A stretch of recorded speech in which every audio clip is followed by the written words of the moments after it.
I've asked Councilwoman Granger if she will lead us in our invocation, and Councilman Clough if he will lead us in the Pledge of Allegiance. Our beloved Father in heaven, we're grateful for the opportunities that are ours to live in this nation and in this city and to be a community together. We ask for blessings and inspiration in the decisions and words of this day, that we might be kind and respectful of one another, that we might listen well, that we might be able to make decisions that will be positive for those people that are involved. We're grateful, Father, for the many opportunities that are ours and the blessings that we all enjoy. And say this in the name of Jesus Christ. Amen. Amen. Please follow me in the Pledge of Allegiance. I pledge allegiance to the flag of the United States of America and to the republic for which it stands, one nation, under God, indivisible, with liberty and justice for all. Thank you. Move on to item 1, approval of the agenda. We do need to remove item 9A on the agenda at this time.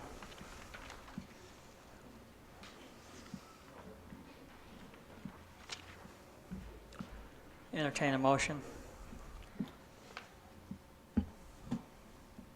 Mayor, move approval of the agenda with the removal of item 9A as written. Second. Motion and a second. Ward, aye. Clough, aye. Granger, aye. Turek, aye. Thank you. That is approved. Move on to item 2, announcements. I have a couple announcements. This Saturday at our Veterans Park, the Lions Club is celebrating their 50th anniversary, and they're hosting a free breakfast for any of you folks that would like to have a free breakfast from the Lions Club from 8 in the morning till, I believe, around 10 o'clock. So we invite you to come and have a good breakfast. Also, Thursday, October 10th, in conjunction with the Hurricane Valley Fire Department, at 4 o'clock, we will have an open house and a ribbon cutting for our new fire station over there in Coral Canyon. So we invite you to come to that too. Another item. Interest is on the 4th of October. We're doing the ribbon cutting for the Shooting Star Park out in On the Washington Fields. Okay. What time? 4 o'clock. 4 o'clock on October 4th. There was 6 o'clock. Any other announcements? Yeah, I got a quick one, Mayor. In the current X magazine, I guess it's an annual magazine that's been done. For 2020, there's a nice little write-up on the Covington Mansion. So gives times for, when it's open for tours, and I thought it was kind of neat that they included it. Thank you. I have one more on October 7th. Is that correct? We have our annual Washington City Night Out at the Community Center. That starts around 6 o'clock. And that's where all our department heads, and 5 o'clock? 5 to 8. I'm getting all these times. I've got to turn Barry because I want to confirm also on the ribbon cutting on the 4th. What time is that, Barry? So Friday the 4th at 4 o'clock. 6 o'clock. 6 o'clock. Okay, I've stopped giving times completely. At 6 o'clock on Friday, and then for the Washington night, it is at 5 to 8. 5 to 8. Mm-hmm. At the community At the center and community center. outside, Yeah. like our annual event. All right, put those down, ladies and gentlemen. Looks like you could be fed quite well if you'd like to be. Okay, item 3, declaration of abstentions and conflicts. Any to declare at this time from council? Mayor, the only, I guess, declaration would be that I'm involved with a project that's kind of similar in concept to the Desert Trails project.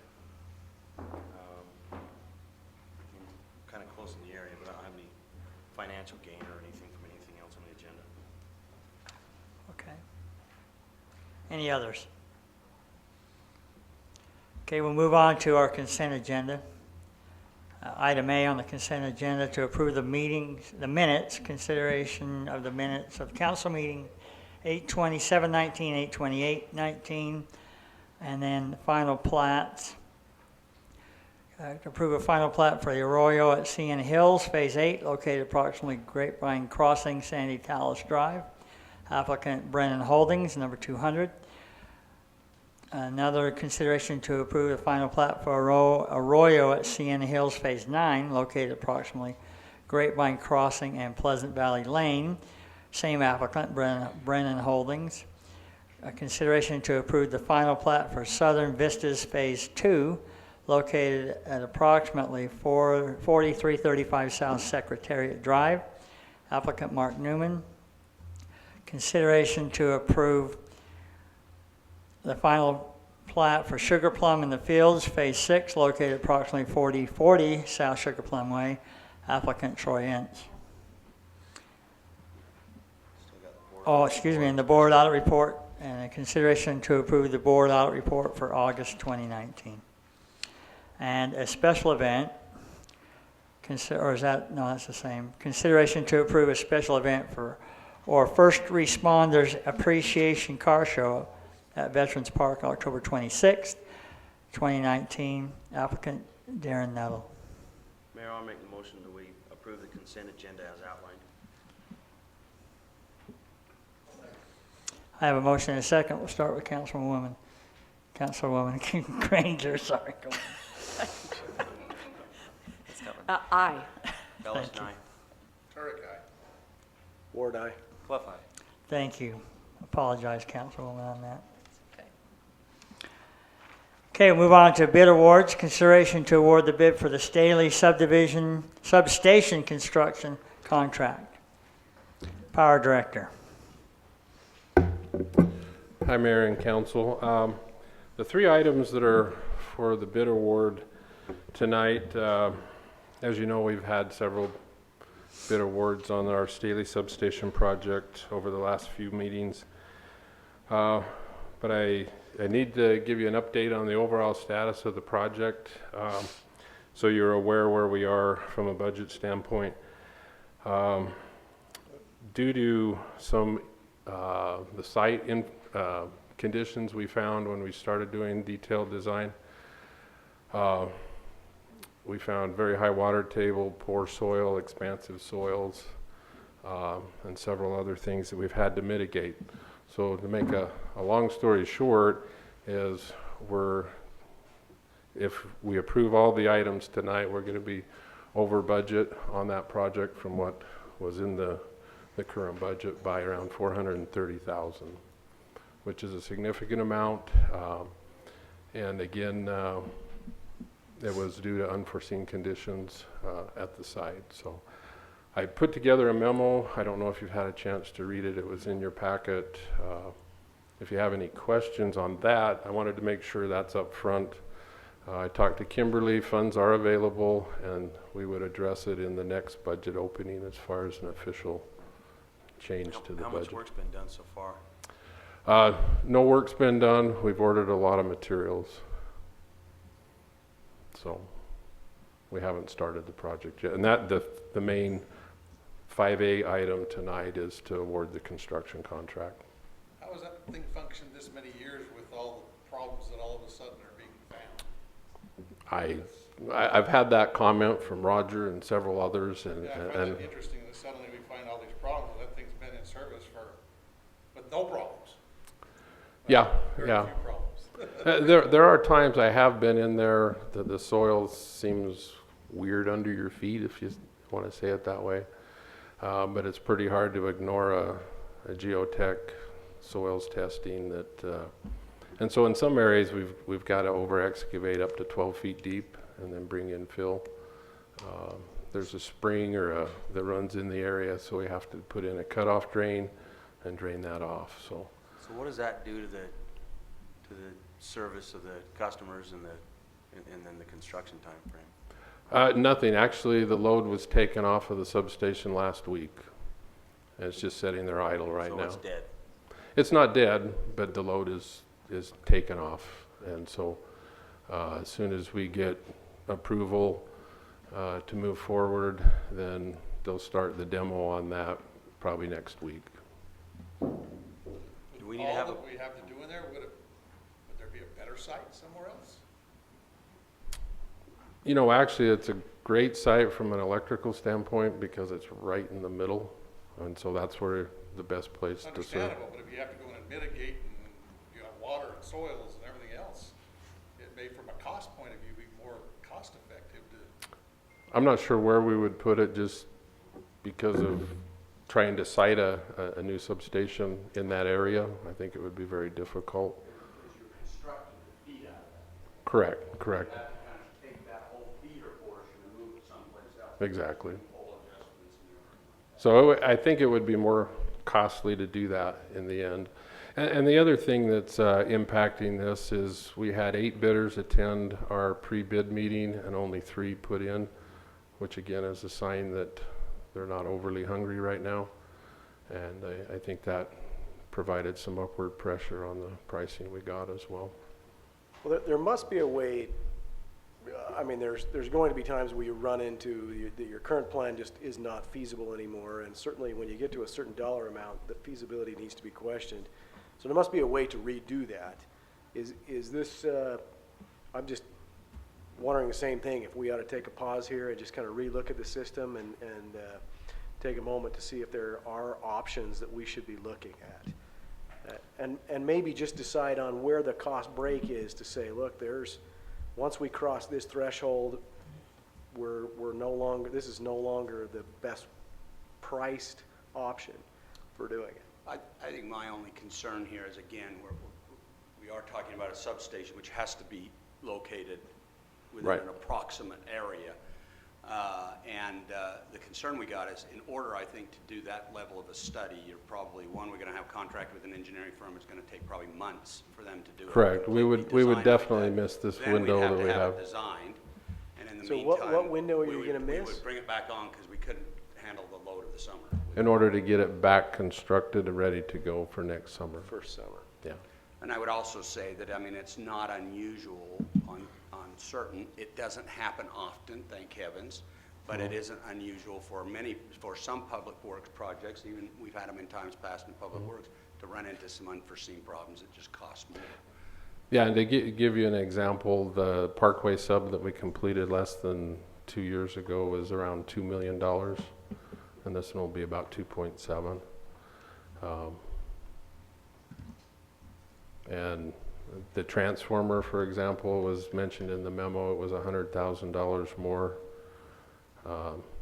than an identical unit less than 2 years ago. So again, sometimes you hit the bid cycles well, and sometimes you don't. How big is that too, by the way?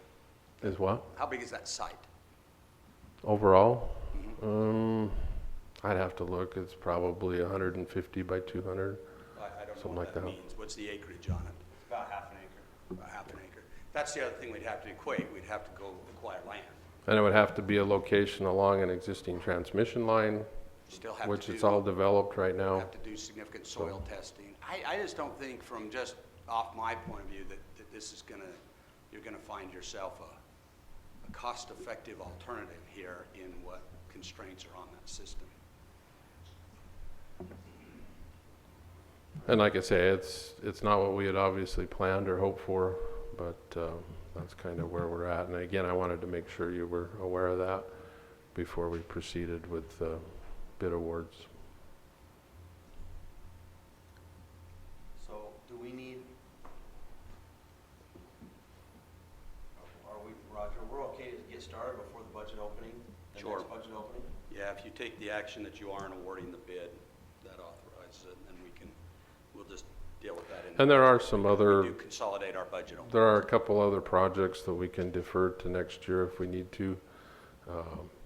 That wouldn't account for the total amount, but at least part of it. And I understand, maybe you can reiterate the concern that we have for the age of this substation.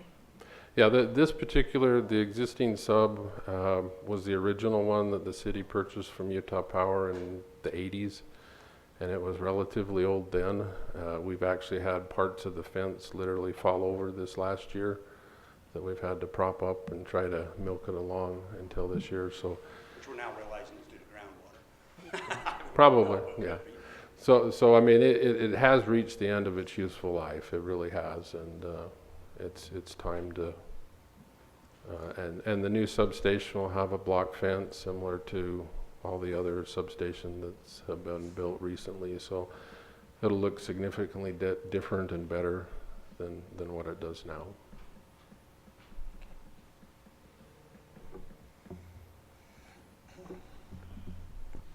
Any other questions or comments? You know, I would like, I guess we'll get that when we get to the budget part of this next week, but like to know where the money's coming from.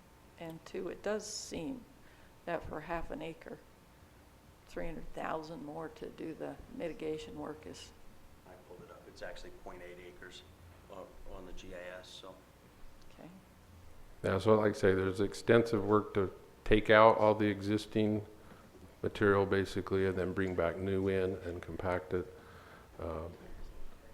So. Okay, all right.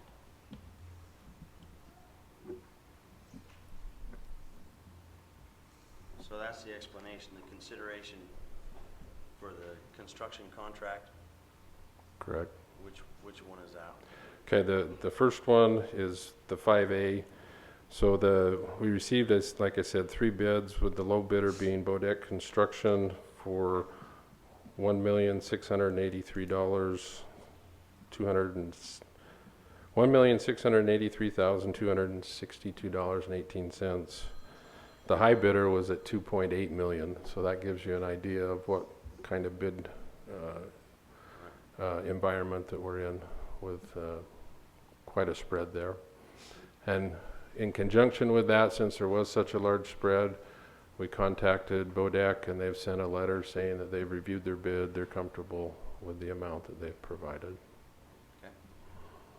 And that was in your packet as well. Well, that said, I'll go ahead and make a motion that we award the bid to Bodek Construction, or award the bid for the Staley Substation construction contract to Bodek Construction in the amount of $1,683,262.18. Second? I have a motion. Was that you, Councilor Clough? Councilor Clough with a second. Yep. Turek, aye. Bellis and I. Granger, aye. Clough, aye. Warden, aye. Thank you. Okay, we'll bid item B, consideration to award the bid for the Staley Substation transmission line poles. Okay, again, it's part of all the same project, and we received, I think it was 4 bids on, there's 2 steel poles that will replace the existing wooden ones out in the front on 300 East. The low bidder was Sabre, Fort Worth Tower, and the low bid was for $76,559.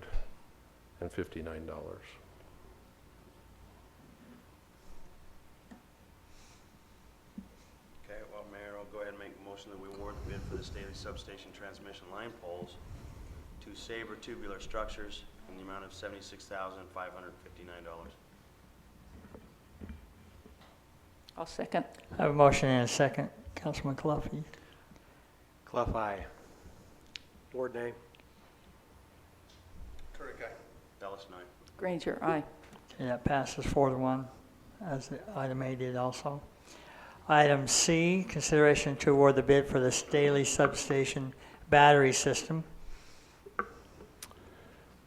Again, same project. This is for the DC battery system that keeps the relays going when there's no power or anything like that.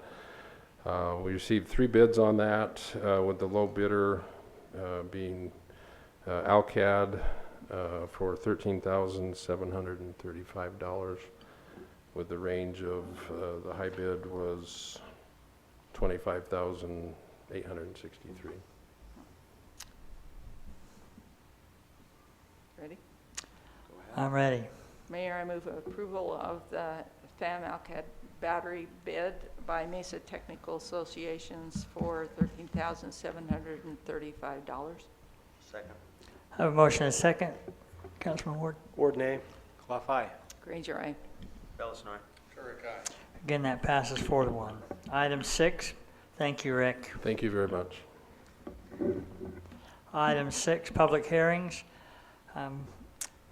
Public hearing for consideration to approve a zone change request, Z-1909, request from PUD planned unit development to a PUD-R, planned unit development residential multifamily, located on the northwest corner of 100 West and 100 South. Applicant Curtis Anderson.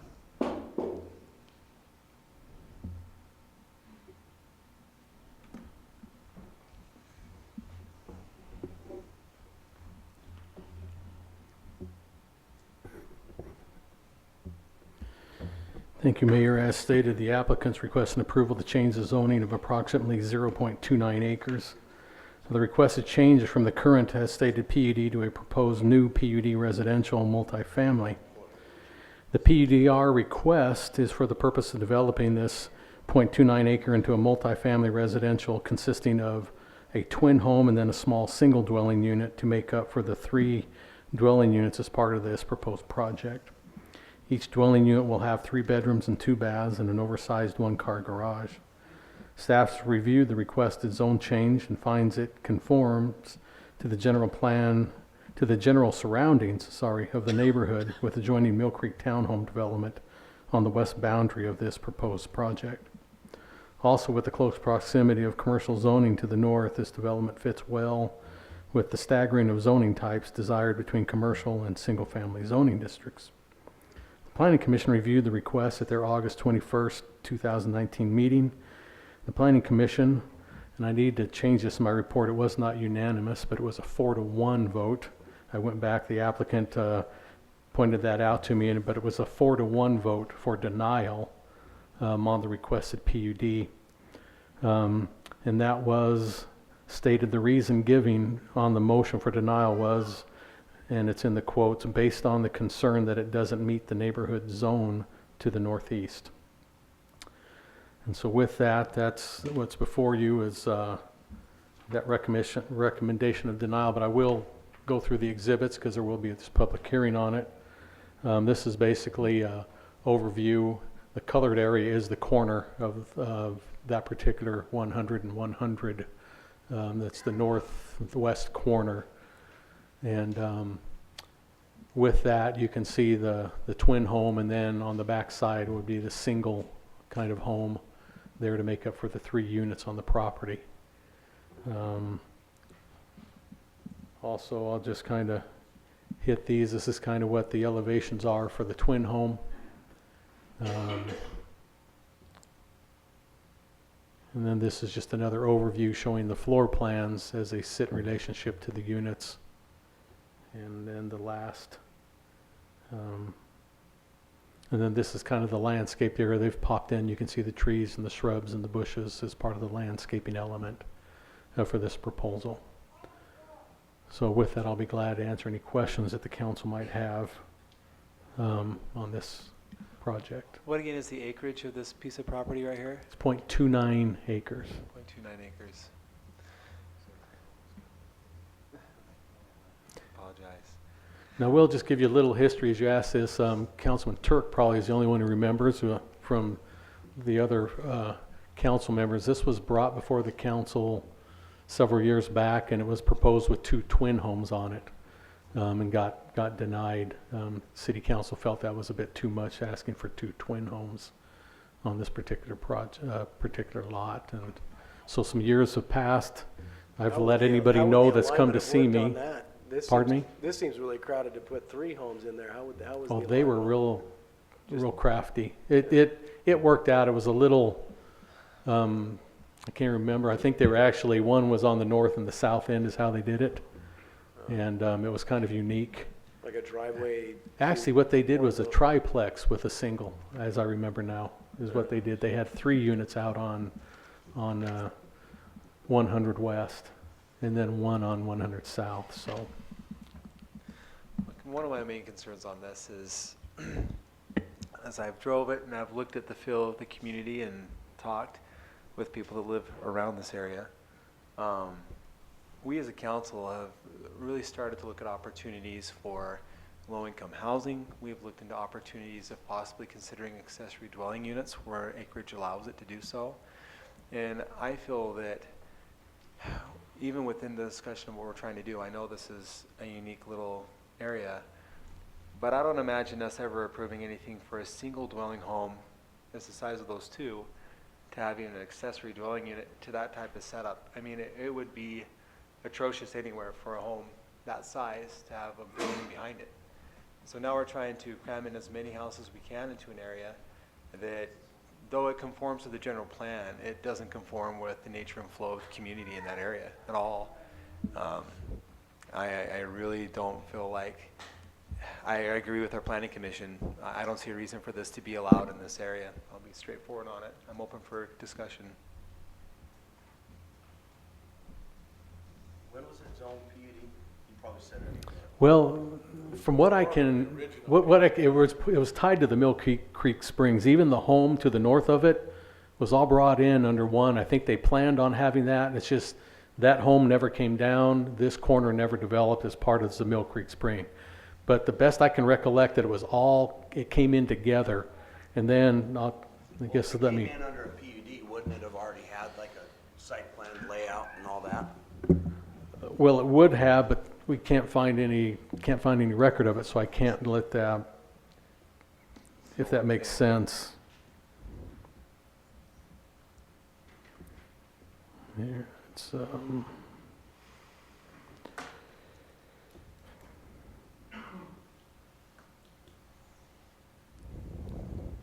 sorry, I think I'm in the wrong city. That doesn't help. To the left. There When you you're go. so far up, Telegraphs. you come down too quick, Go to the you'll get park, a little lost. to the right of the park left. There you go. Right turn. So you can see the Mill Creek Townhome project directly to the west. Well, I have that And up this on, is- I have that up on Google Earth too. I just, if it came in under a PUD, I'm just wondering why, I get it if you can't find the records. That's why I asked when it was done. So I'm curious how it was integrated then and now they just didn't build it. So do I understand this right? The home to the north of the lot was intended to be a part of this? Well, but I'm it never assuming because did? it's PUD zoned as well, and there wouldn't have been any other reason. Well, you know, another thing within my concerns is looking within the concepts of the attached PUD that it's in construction. I don't even feel like the design that's been proposed fits within the construction of what was built. It feels very much out of place and doesn't feel like it even flows with anything that was proposed in the original PUD.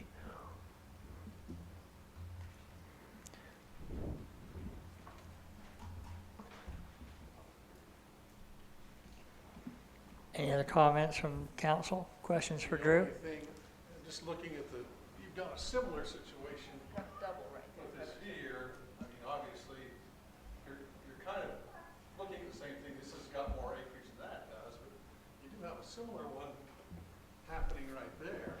You know, and I agree, Councilman Turek. The difference, though, is the accessibility and on the corner. This is a really unique kind of setup to where you have two front and one on the side. I feel like the driveways are more accommodating in that particular area you're talking about. This one, it is not. You have three houses of similar function and shape compared to what's proposed. You have two of similar shape and a hot dog behind it. It feels completely misplaced. It isn't identical.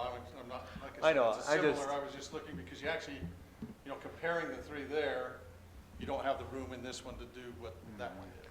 So you're compacting the. And I agree, you know, it's good to see that there is a comparison to that point, but I'm going to tag on with Councilman Belliston in the consideration of, though, I don't feel like a lot this size is normally considered PUD worthy, though it was part of one, and it's coming in off the end of it. I don't know if I could really consider this as, I don't know. I'm kind of curious what the neighbors say, you know, before I. Yeah. Fair Before enough. I- Maybe I before should I bite kinda my tongue weigh a in little on bit my more and thoughts, listen. but- And let the applicant, he can come up at that time too and express why he's Yeah. feeling, what his vision, why he proposed that too. I think it's good to hear from him why he's doing that as well, so you can hear that. So Fair enough. I was just, any other questions for me, then I'll step aside and let you have that, so. I know, fair enough. Thank you. Thanks, Drew. This is a public hearing. All of you that have an interest in this project, we would ask that You may have a 45-minute speech planned, but if you could keep that 45 minutes to 3 minutes, we'd appreciate it. We're going to put a timer on you, so unless the council has additional questions for the applicant or citizens. So Open it up. it's an open public hearing.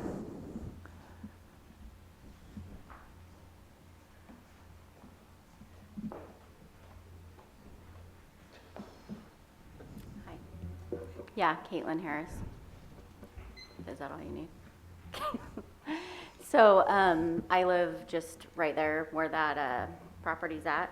And I think I speak for myself and our neighbors that it's just too crowded of where that lot's at. The property is just too crowded for 3 homes.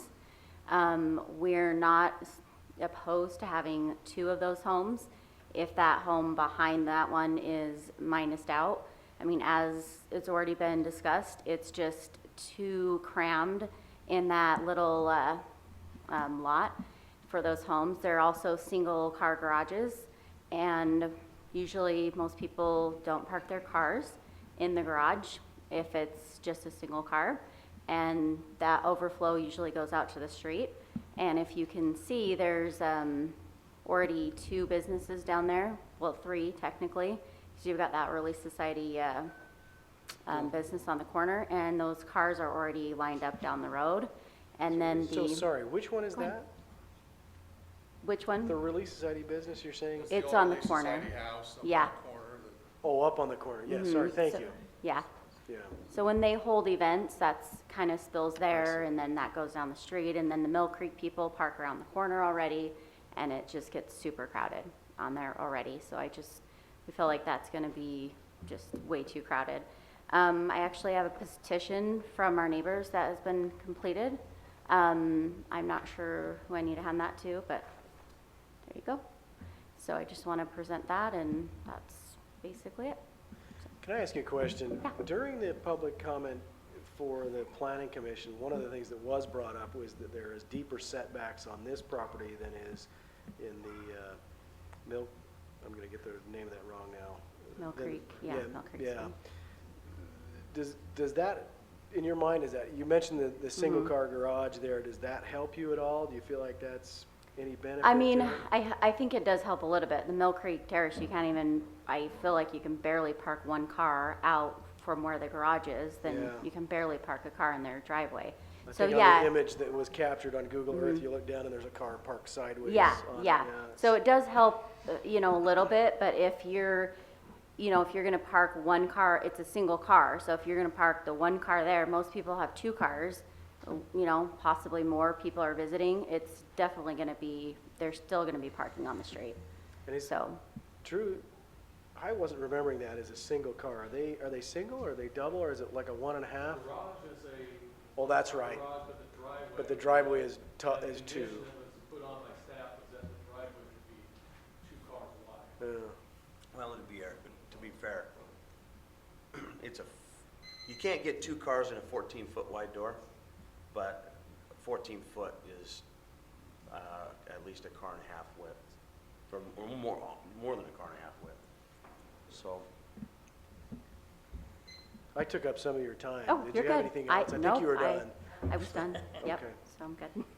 Thank you. Thank for your you. comments. Thanks, Caitlin.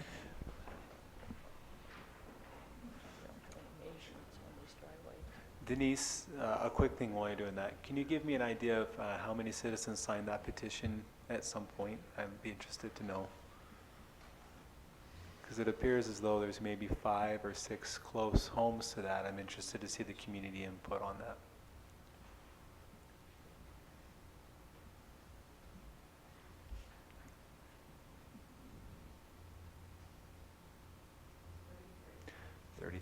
Thank you so much. Is there a written, yeah. Thank you. Thank you. Appreciate it. Anybody else? How about the applicant? Come on up. No, come on up.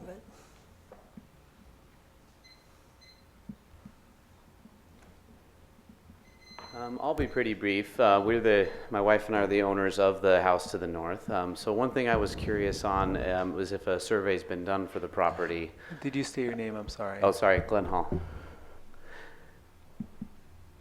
Just because I know when we originally purchased our home, there were some old survey stakes. I know granted, I don't know if they're accurate, but it did, they do actually seem to go a decent way into the, for anyone who's familiar with the area, it actually berms down, and those stakes were actually on the south side, kind of going into that property there.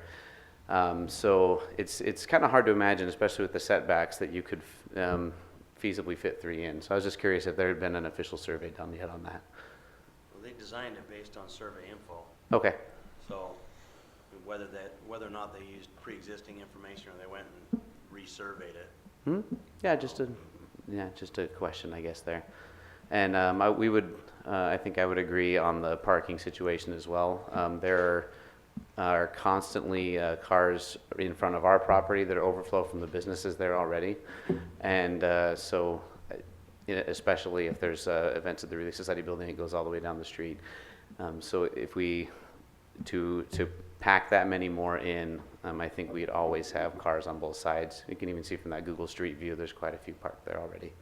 But Can I make a comment and have you respond Sure. to it? It is a little bit awkward in the way they put it in there. I can't imagine worse. That's my comment. I wonder if you want to respond to that. can't imagine, sorry? I can imagine worse things. I'm just wondering if you would like to respond to my odd comment. On imagining worse, or sorry, I'm not sure I understood It's the question. not a direct question, but I'm just wondering also if you can, if you can see any upsides to this, or, like I say, I can see that it is a little bit awkward, and the parking there is a little bit problematic. I can see it's right on the border of some multi-family homes, and it's right on the border of an area where they've got commercial properties, and so in some ways it may warrant more density than a single-family home. Although I don't know, it is awkward, but. Yeah, I would agree. It'd be nice to see the area more developed, but I with the previous commenter, I would agree that a twin home, would probably be more appropriate for the size and location. So, Thank you. yep. Any additional questions for Glenn? All right, thank you, Glenn. You're doing great. Anybody else? How about the applicant? Do you want to come up?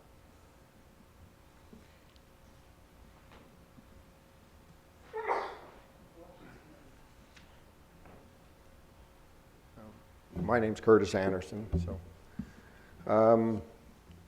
The funny thing for me is we keep talking about all the parking for Mill Creek, and there are different businesses around, but we're providing basically 3 stalls per unit.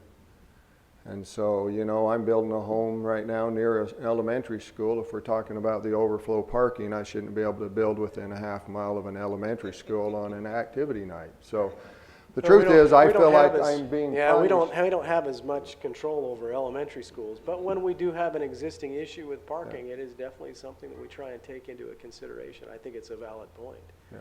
Well, I recognize that staff has directed you to make some accommodations there with parking, and I think we appreciate that. But it still has some issues I think we ought to discuss. Well, and we have, like I say, 3 per. The 2 units that we have on the drawing that he provided, we actually can add an additional, pour the concrete over and actually put 3 stalls for both the single unit and the north unit. And if that would make it so there you could park more cars off the street, we'd be happy to do that. But I think the parking becomes a symptomatic worry of just the density and a little bit of the awkwardness of it. That's my problem with it. I recognize that the property is probably a little bit oversized, and you're wanting to utilize the space there more than just having two homes or two residents there, but everything that we do to the property to try to incorporate that third, you know, kind of reduces the value of the property or makes it awkward is the word I keep coming back to. And so pouring a larger slab, I think it kind of goes to that same way. We're just trying to fight a problem, which is a difficult piece to just get 3 homes on.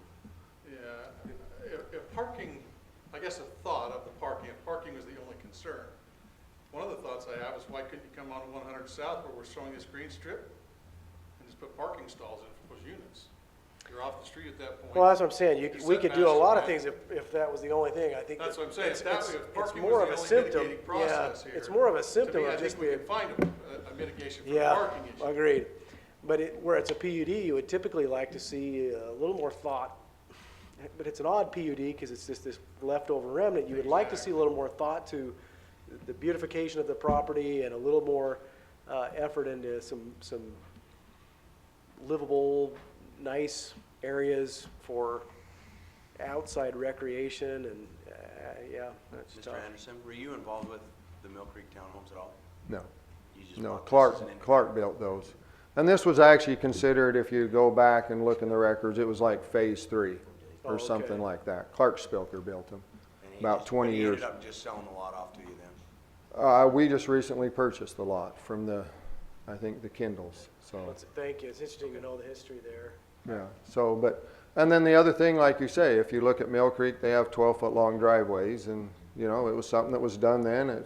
To be honest, I go through it, yes, it's a bit crowded, but it's still a pretty nice project for what's there, and I think the homes look like they're in pretty good shape most of the time I look, so. And has it been 20 years, is that what you say? Yeah, Since it's that's been about put in 20 place? years, a little bit more. I remember when Clark built them. You know, And then I remember when somebody drove through the garage in one of the houses too, but anyway, that was just.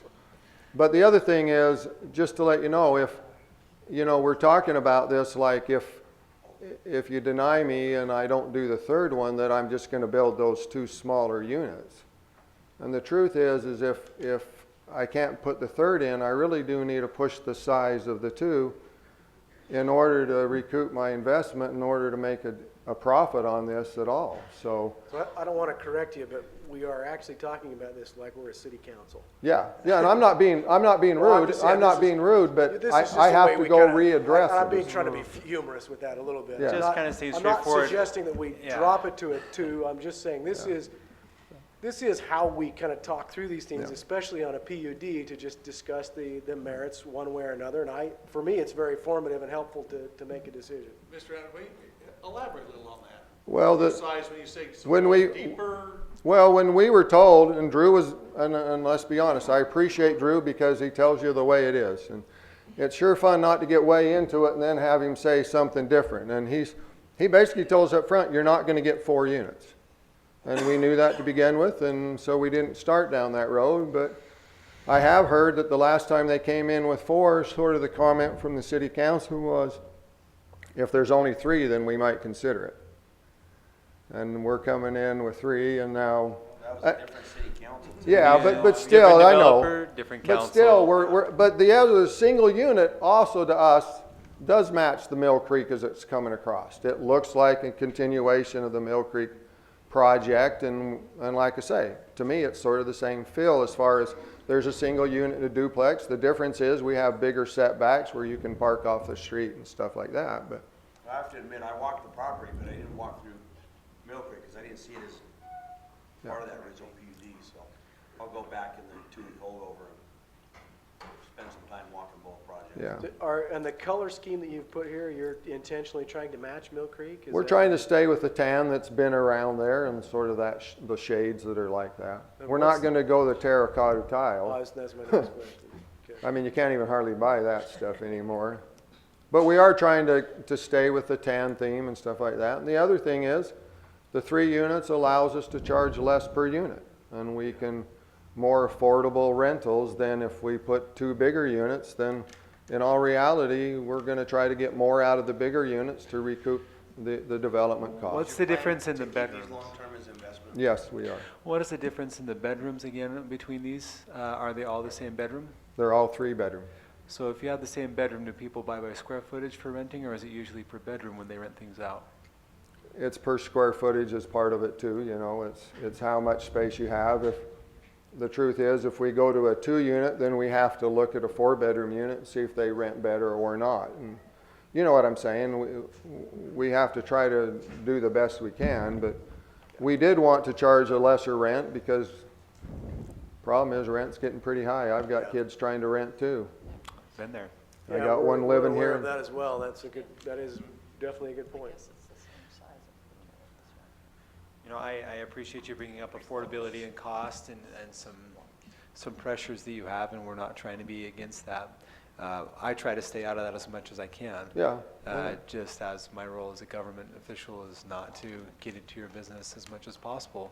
My concern is the overall function, and I appreciate your intent to develop the property. I've had some good conversations, and people have talked about the concepts of two. I know you've had other feelings on this, but my feelings is to just kind of understand more of, you talk me through, if you had two, what would that impact be? Could that be a feasible thing? It would be very tough. And a big part of our additional cost is the asphalt, the curb gutter, the sidewalk that has to go on 2 sides. And I know for a fact other people have walked away from that additional cost, which is $30,000 to $40,000 by the time we do all that. That makes it difficult to make it cost effective. Okay, thank you. You know, and but like I say, the lower rent is a big factor too, because if we can get a more reasonable rent, then the renters stay longer. So. Thanks, Curtis. Any additional questions? Anybody else?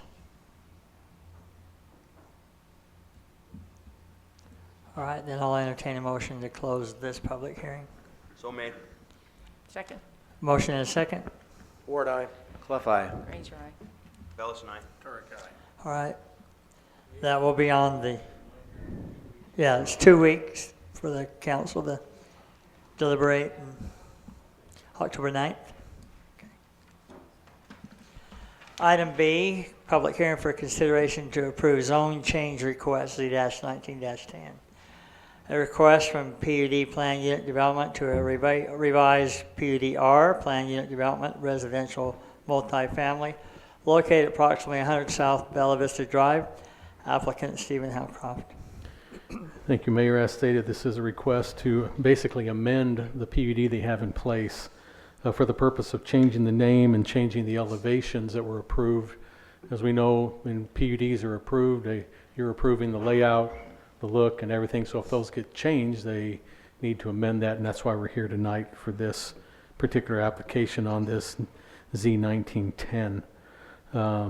As stated, the request is simply to amend the 7.27 acre project and to approve the name as the Desert Flower, and also to accept these 8 particular elevations for the homes that will be built within that.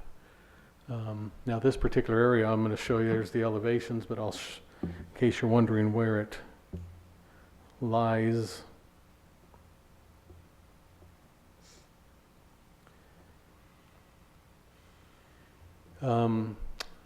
This is right next to Horizons West, and just kind of kitty corner down in the bottom from the LDS church there. Now the Nisons live on the corner right there, and so it's just south of them. So it's basically west of Bella Vista Drive and north of Bonnie Lane, and Bonnie Lane's not on there yet, but it's the road that would go right through that particular area where you see the turn-ins on that. So it's this quadrant right up here that was previously approved, and again, the lots stay the same, the conditions stay the same. One of the ones was, this is one where the council limited the homes that abutted Horizons West to be single-story homes. That condition would carry through the same. We're just coming in to get the elevations changed. All those original conditions on that approval stay. They just want to put the name and the elevations is what's before you tonight. That would be the only corrections on the previously approved PUD in this area. Elevations of what? The homes. The elevations is the finish on the outside. And that's what I showed you originally. These are the ones they're proposing. The other ones before were a craftsman style. These are more of what I'm not sure what is the more modern, would be a term I'd probably put with them. And this is what the proposal is on this request. Now I can go to, if you would like, we have them a little bit bigger. And there's a couple of two-story, again, designs.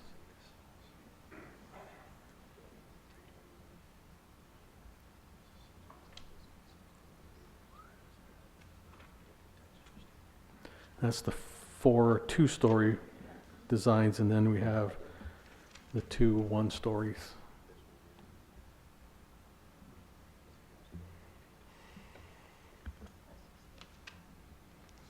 And then they're kind of giving you an idea. It'll be a brick and stucco, etc. And, oh, sorry, there is one more one-story design.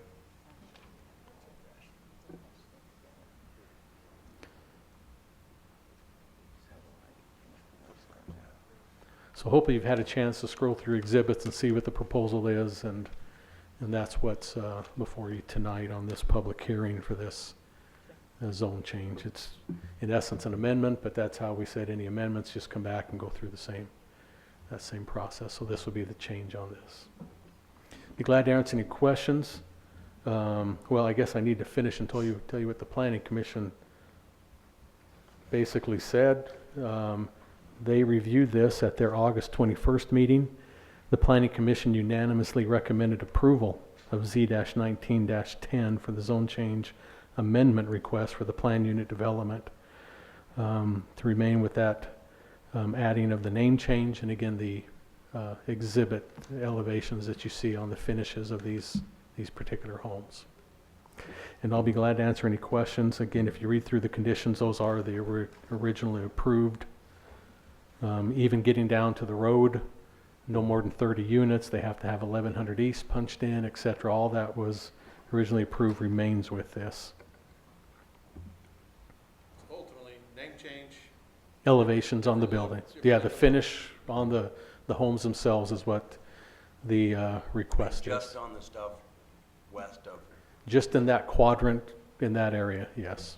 Are we discussing tonight anything that's south of Bonnie Lane? No, because those would have been the triplexes. Those stay like they were. This is just amending this particular area. Because I don't see any elevation for triplexes, and that was the other part of your approval was those triplex units, and I understand they'll stay the same. Could you pull up the whole view of that on the plans again for us to look at? Just where it shows where all of them are being proposed there. Oh, you mean that one I had up Yeah, the earlier? one you had up. I just have a couple questions on that. Oops, wrong one. I just Oh, want to bring up sorry. a concern from the last time that came up. So this is just all we have. Okay. I'll leave it alone. I'm good. Yeah, the site plan is what I was trying to see if you had for No, because these. it doesn't change at all. I mean, I'd have to Go back. go find a previous meeting when we did that, and files and stuff, but again, it all stays the same, the lots, everything that's already approved. I only say that because I apologize to council. I was here with the commission, and I remember looking at the site plan at that particular meeting in the commission meeting, and I felt like some of the amenities that were proposed going towards the drainage back towards 300 East and Washington Fields Road were not in this revision. And they don't need, again, we're just amending, all that original stuff stays like it was approved. It They're just not looked like out it of that. changed, that's why I was asking. Yeah, it's not changing at all. Again, Okay. the name and just this would be all that It's changing. is changing. Thank you, Drew. Okay. No other questions for Drew. We'll open this up to a public hearing. All of you that would like to offer your comments, concerns, questions. Again, we'd like to ask if you could keep it to around 3 minutes.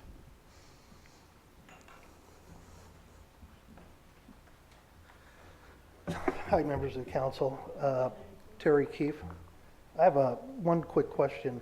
On these zone changes, isn't the city required to send out notices to surrounding neighborhoods?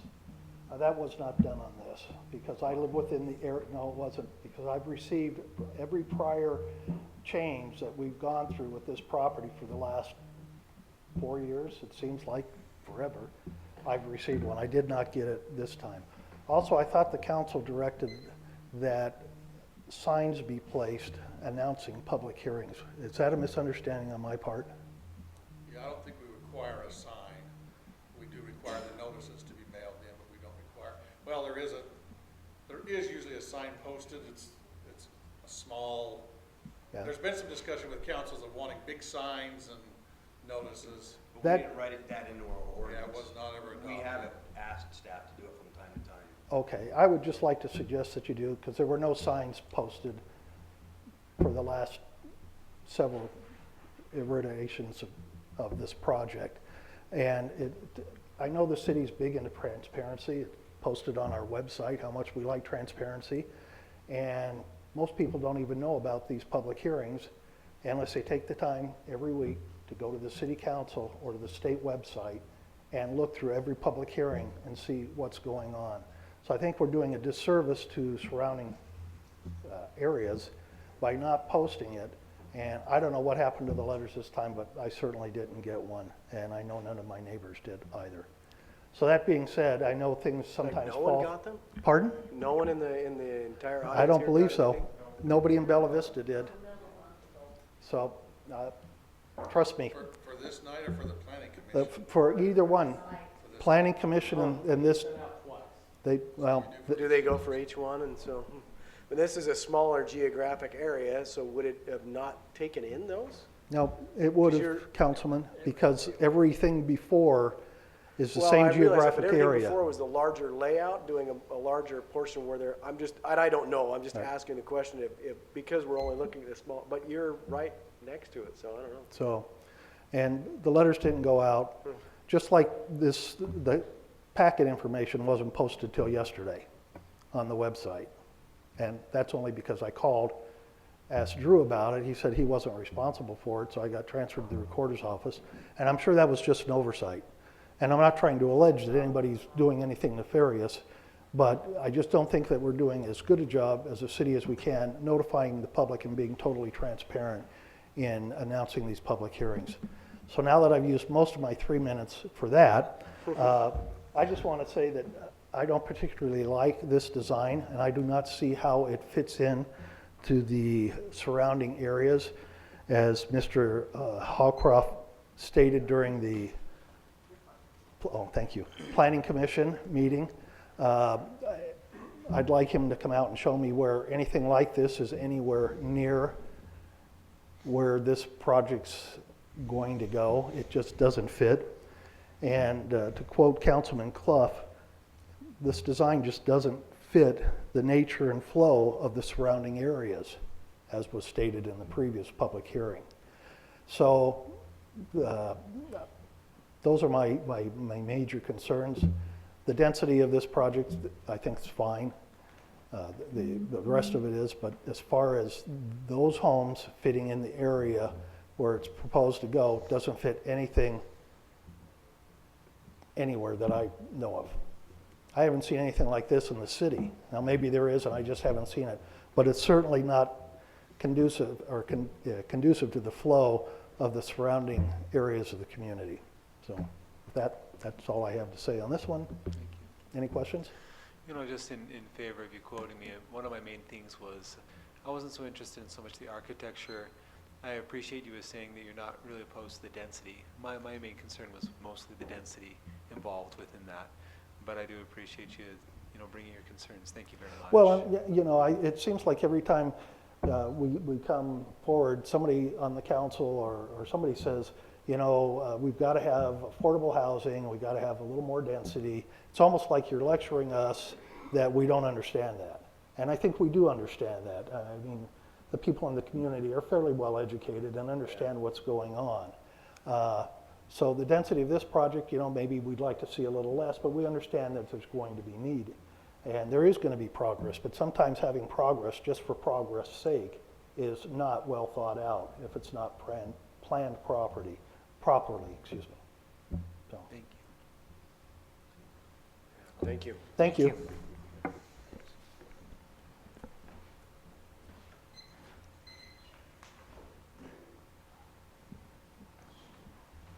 Hi, my name is Art Reed. I'm with Bella Vista. I live in Bella Vista. When I was a kid, my mother bought some avocado green appliances. I don't know if you folks remember those. Yep. After 5 years, she said, "That's it. I can't take it anymore." And basically, I think what we're looking at here is an extreme style that will probably be out of date in 5 years, and we'll wonder, what have we done? On some of the houses, there are actually 4 different siding materials used on the facade. There's wood, stone, brick, and stucco. It's kind of like the sample board at Sunrock. And then there's bright white siding. You know, all it would take would be to tone down the bright white and only use one siding with the stucco base, and you eliminate the avocado green appliance problem. And that's all I have to say. I love that. So I looked at these the same way, and I guess I'm intrigued a little bit. I've not seen this exact design, but I've seen some that were similar up north where I have some relatives, and they come off. I would be interested, maybe we can ask the applicant if he's got some examples of structures where maybe they kind of got the design from. I could see it coming off well. I could see it phasing out. It's trendy, is what it is. Yeah. I usually don't get. I'm not trendy, so I never have to deal with that. How old are the homes that are around that you're comparing against? The homes up on Bella Vista are anywhere from, maybe 8, 9 years old down to a year old. Thank you, Mr. Reed.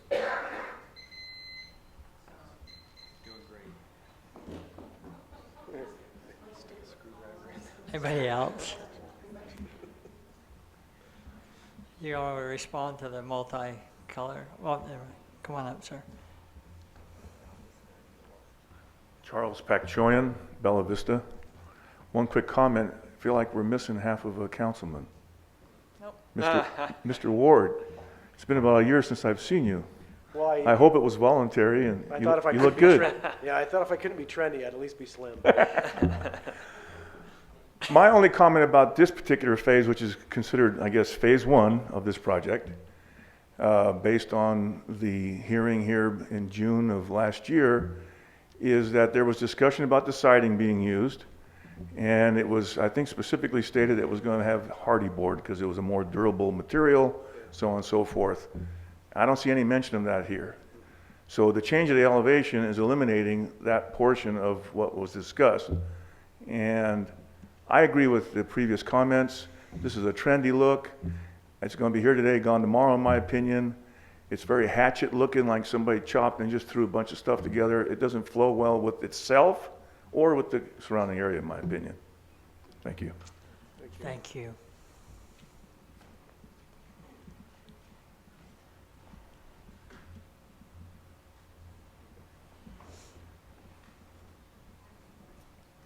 Hi, my name is Jan Keefe. I also live in Bella Vista. My concern is I really do not like these houses. I just don't. They simply don't blend in with anything around it. I agree with my neighbors. And what I look at, when you come down I-15, the valley opens up, to me, the first thing you see is it Ridgewood, Ridge Point? Ridge Point, yeah. The white stucco, it sticks out. And then you look over to Bella Vista, which is what we like, and it all blends in. That's what we like, and I can see this just kind of in your face with all this stuff going on. I just don't think it blends there at all. I just don't like it. Thank you. Thank you.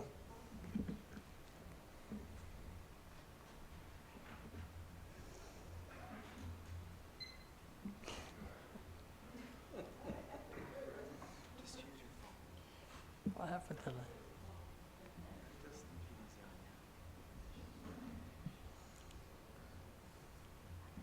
Ruth Furr, and I live in Bella Vista. Furr, F-U-R-R, Furr. Ruth, okay. Yeah, this is the first I've seen these. I'm appalled. I mean, honestly, I feel like some of those look like an outhouse, one of those modern outhouses out in the desert. I'm like, really? You're going to put this here for us? And I just bet you I'm sitting there thinking, oh, I hope I die before I have to see these just collapse in on themselves. And why are we doing these elevations? Are they cheaper to build? I mean, is that why? You don't have to put any workmanship or what into them. I'm just very upset by them. Let's say that. Okay, thank you. Thank you. You know, in all fairness, I remember saying the same thing when I picked up an iPhone. These will never last. There's no keys on these. I've been a poor judgment of what's trendy or not.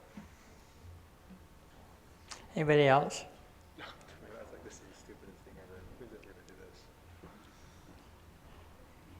Hello, council members. My name is Raymond Lenz. I am living in St. George, but I'd like to say they look pretty nice. Just maybe not for the area. They remind me of Palm Springs homes, but I can also see a lot of waste of material going into some of the builds here. Other than that, just might not be the right area. Thank you. Thank you.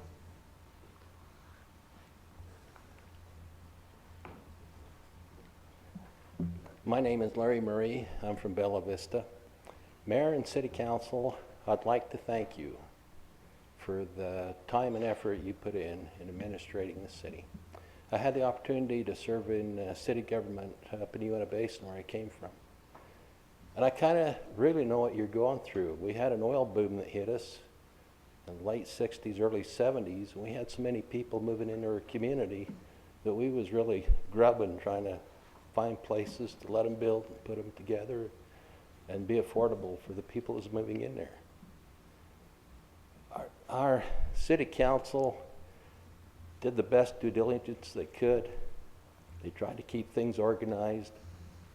But as I left there 10 years ago, we have a lot of slum areas. Let's start it out.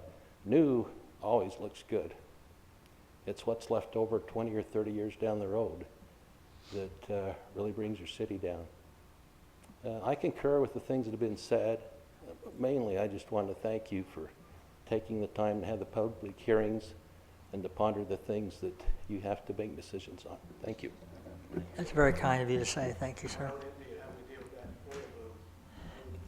Tough. That was a tough Yeah. one. Thank you.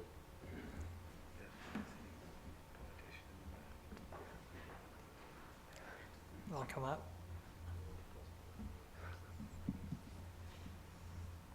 James Jessup, I represent the developer. We've gotten this idea from a lot of the designs that are happening up in northern Utah. They've been coming down here.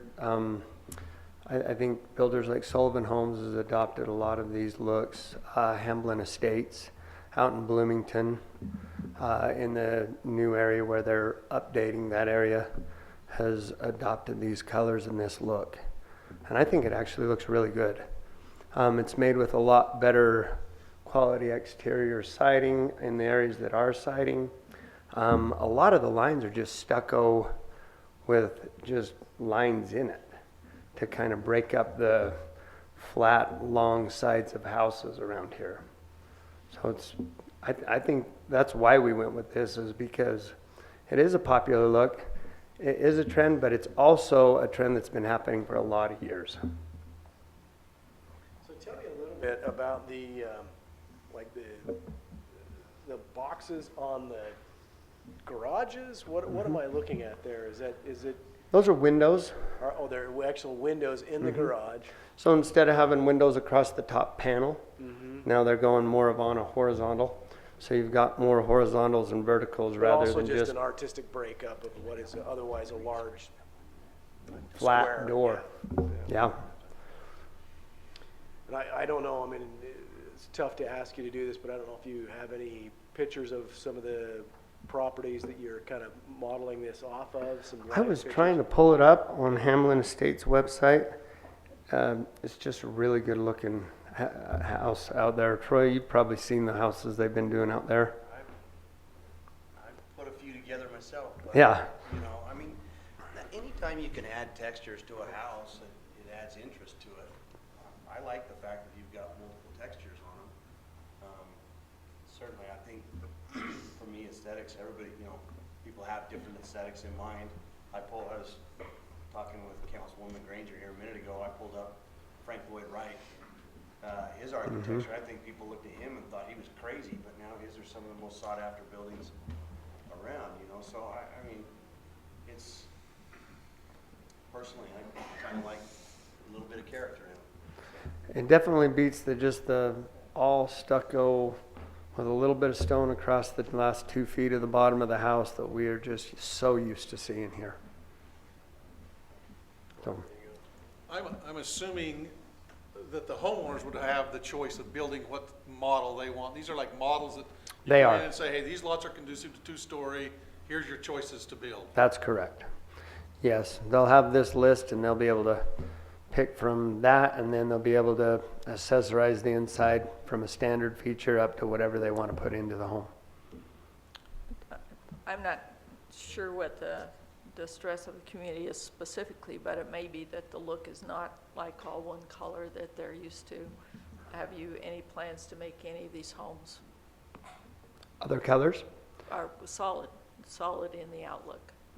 Just with all stucco, or Yeah. or what do If you? we approve it like this, that's kind of how they have to do Yeah, it. they build it this way. Yeah. We really do want to bring something new to this area. What type of wood is it that you? It's a hardy board, That's Is that the right? hardy board there, so. the hardy board, and so I don't say it right. What kind of siding is it? I know there's a siding that you do not use, and I can't remember what that is. And then there's a siding that they've been using that's metal, more of a metal siding, that's a lot longer lasting. Is that out in, is that Hamlin Yeah. Estates? Yeah, that's Hamlin All right, Estates. you probably can't see this, but that's the one in Hamlin Estates. That's actually the picture I sent the architect. That one came out of right above Staley Farm. No, this was Hamlin Estates. Is that I Hamlin pulled that Estates? up after Okay. you said that, so that was helpful, thank you. So that one, and then there's another couple of them right above Staley Farm that just have a really good look to them. Yeah, you mentioned Sullivan, some of the, up at the top end of Green Springs Drive, if you go drive through that. That's right. Approved up there, they have kind of a Southwest contemporary style in some of them. And really all they're doing is mixing up windows going, some of them are vertical, some of them are horizontal, and they'll mix them up to where it drastically changes the look of the home with just a window changing from this way to this way. What I'm hearing is the transition from homes that look like this into the homes that are surrounding in the surrounding area. And that's kind of what I'm hearing, that they're feeling like there's not a good transition into the look and feel of the community. Right. We honestly don't want to look anything like with the red roof and the white stucco of Horizons West. I think this is going to be a major upgrade to the area. There are houses up in Bella Vista that do have the modern look. There's one that's outlooks on the very corner, and the knuckle, that if you go into the subdivision, go to the right all the way to the end of the road on the 90-degree, it has a modern look. So we didn't ever pull up the site, I don't know, did you find the site plan for this? I can't remember, but it seems like most of these will be facing, this is the front facing. I don't think we have any images for what you're doing on the sides and the back. Can you maybe talk about that so we can?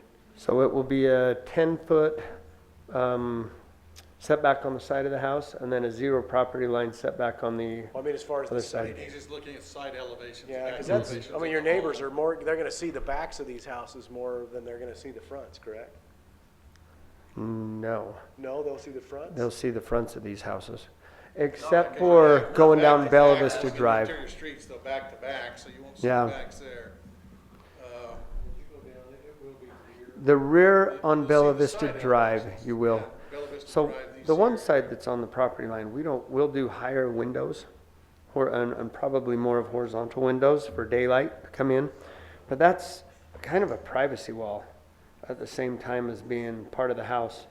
The other side, we'll want to dress it up to look a lot like, I mean, you don't want to do just a look like that on the front and then go totally southwest on the side or something like that. It needs to configure with the elevations You're that gonna are, carry that all the way around, that look to match that house, yeah. probably not the wood. Yeah, we're not gonna put as much on around the entire house as we are in the front. Obviously, the front is the appeal.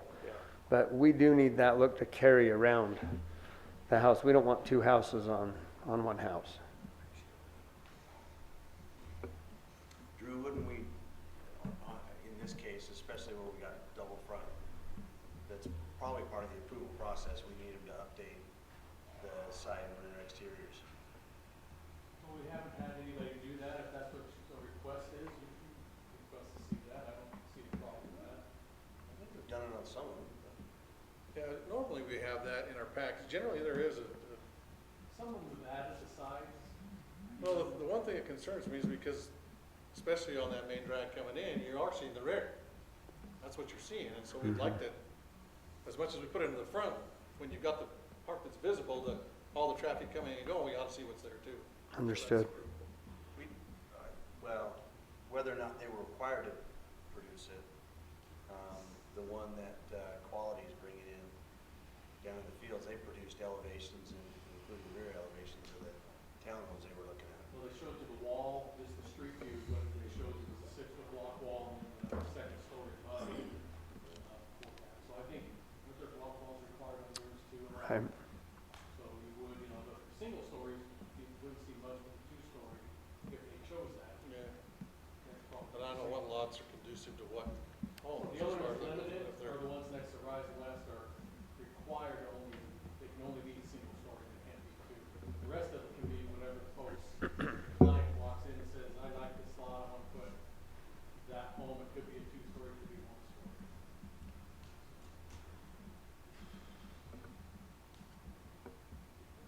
Anything else?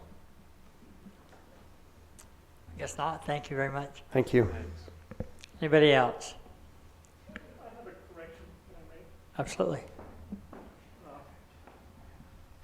The home he's referring to in Bella Vista, Art Reed from Bella Vista, is on the front, it conforms with Bella Vista's look.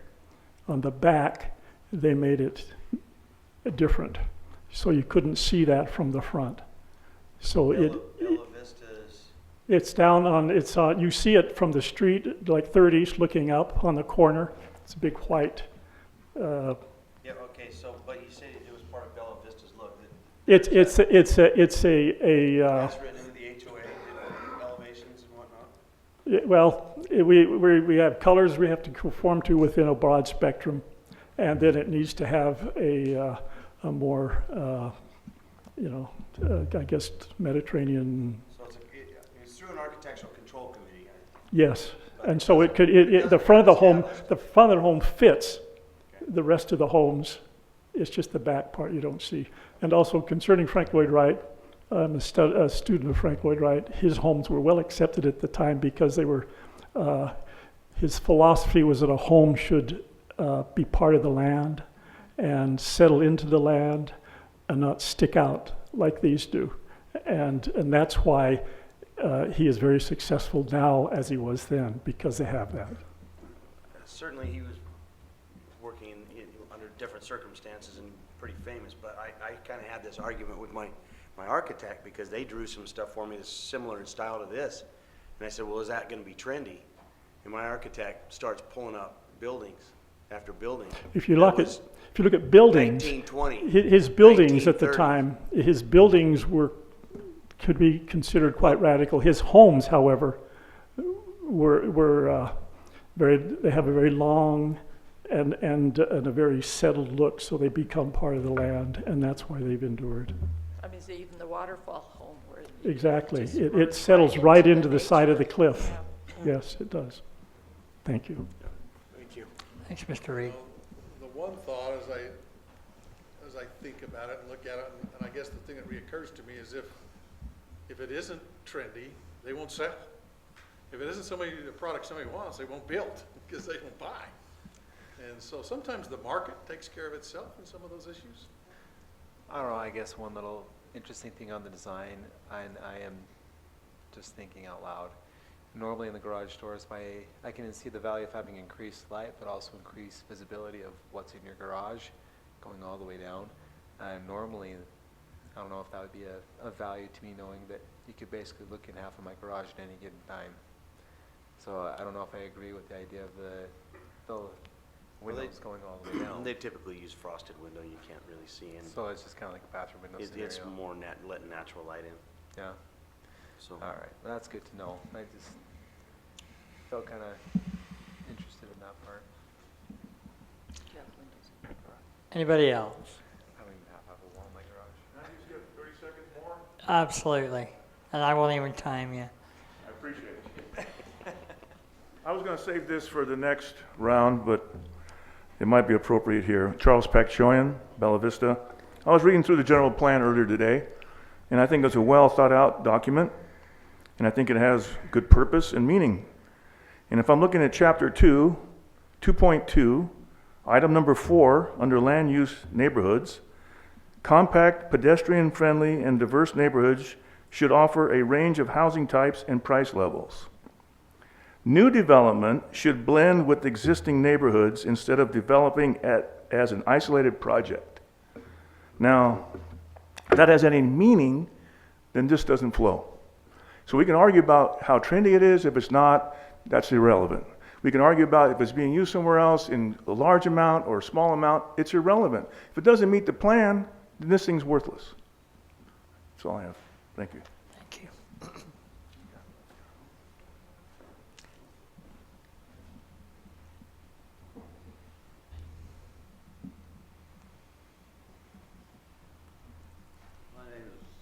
My name is Bruce Furr from Bella Vista, and I have two observations. One, we're about 7 or 8 miles north of Arizona. That makes us southern Utah, not northern Utah. And I don't want to see northern Utah encroaching down here because I love where I live. I like the architectural style. Just leave it that way. Point number 2, I looked at these things on the internet, and I saw them and I said, you know, if I gave my 9-year-old grandson a box full of Legos and asked him to design a bunch of homes, this is probably the kind of stuff he'd come up with. It's totally out of character for our area. So please don't let them just mess up our community. We got 3 and 4 story buildings going on both sides of the road down Telegraph on the east, and nothing like this is going to show up down there. So please give it some thought. Thank you. Thank you. Anybody else? Okay, I'll entertain a motion to close this public hearing. So made. Motion. I have a motion and a second. Ward, aye. Clough, aye. Granger, aye. Bellis and I. Turek, aye. All right, that will be decided on October 9th. Item C, public hearing for consideration to approve zone change request Z-1911, request from PUD Plan Unit Development to a PUD-R, Plan Unit Development Residential Multifamily, located approximately 100 South Bella Vista Drive, same applicant. Thank you, Mayor. As stated, the applicant's requesting change of zoning to 13.77 acres. Request changes from the current zoning of planned unit development to the proposed planned unit development residential, taking advantage of the multifamily development standards. The P2R request is for the purpose of developing this 13.77 acres into a multifamily residential project with 164 apartment units and 27 townhome units for a total of 191 proposed dwelling units. The apartment portion of the dwelling development will be made up of 36 one-bedroom units, 104 two-bedroom units, and 24 three-bedroom units. The townhome portion will have 9 threeplexes. Each townhome dwelling will have a 3-bedroom, 2-bath layout, and 2 direct parking places out in front of a 2-car garage. So those parking driveways are in front of a 2-car garage.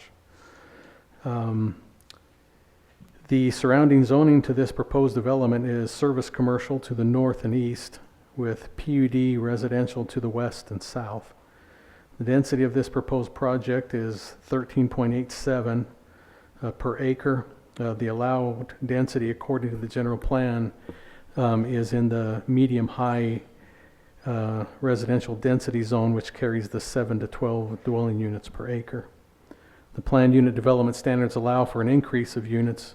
They meet criteria in the ordinance. Developers wishing to utilize tree-lined street credit and increase in recreational facility credit and the open space credit to account for that 1.87 dwelling units above the standard 12 to get to that 13.87. The required parking would be 291 stalls for the apartments. The applicant is showing 312 stalls. The visitor parking needed would be 38 stalls required. So in deducting the 292 from the 312, there is a remainder of 20 stalls available for visitor parking. Now, I do need to note that that also includes the townhome section, and each one of those will basically, with the double car garage, will take care of its own visitor parking on its own plus some. So we take out those 27 off of that, then the parking falls in line with the minimum required. The applicant is showing, again, as I've stated, sufficient covered parking stalls for the apartment units. The townhome units, again, will be having that 2-car garage provided as their covered portion. And so the parking is sufficient for the development. Staff has reviewed the requested zone change, finds it conforming to the PUD standards. The Planning Commission reviewed the request at their September 4th meeting. Planning Commission, as part of their motion, made an additional condition, and this is just on to the City Council, to not have any 4-story buildings. As presented right now, I need to point out that buildings 2 and 3 are a 4-story proposal, and again, they're above the 35 feet, so part of the request on the PUD is to have that raised up to allow for a 4-story building versus the 3-story on that, and that is part of the request also of this PUD. But the Planning Commission did not grant that, and they just went with. Well, they just said to help, because they were concerned about the parking as part of it. So they said there are basically 4 units on top of each one of those buildings. So that's why if you notice and go back in my report, you notice these little numbers off to the side of some of my stated numbers. That's taking those 8 units off, would do that as part of that proposal. So just to give you an example, as I went back and talked about, the 104 1-bedroom units, that would drop it down to 96, because that's where those 8 would come off, because those are all 1-bedroom in this particular design. Okay, so that was just showing you that reflection on that with that. So getting back to the Planning Commission reviewed it.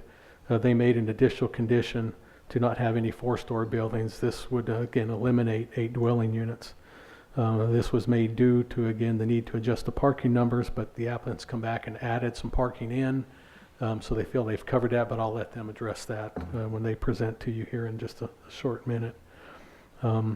This was due, again, so this would put the dwelling units down following the Planning Commission's proposal from 191 units to 183 dwelling units. The Planning Commission unanimously recommended approval of Z-1911 for the zone change request for the planned unit development to the proposed PUD residential with requests for multifamily standards onto you, the City Council, and that's subject to the findings and conditions as followed in the report.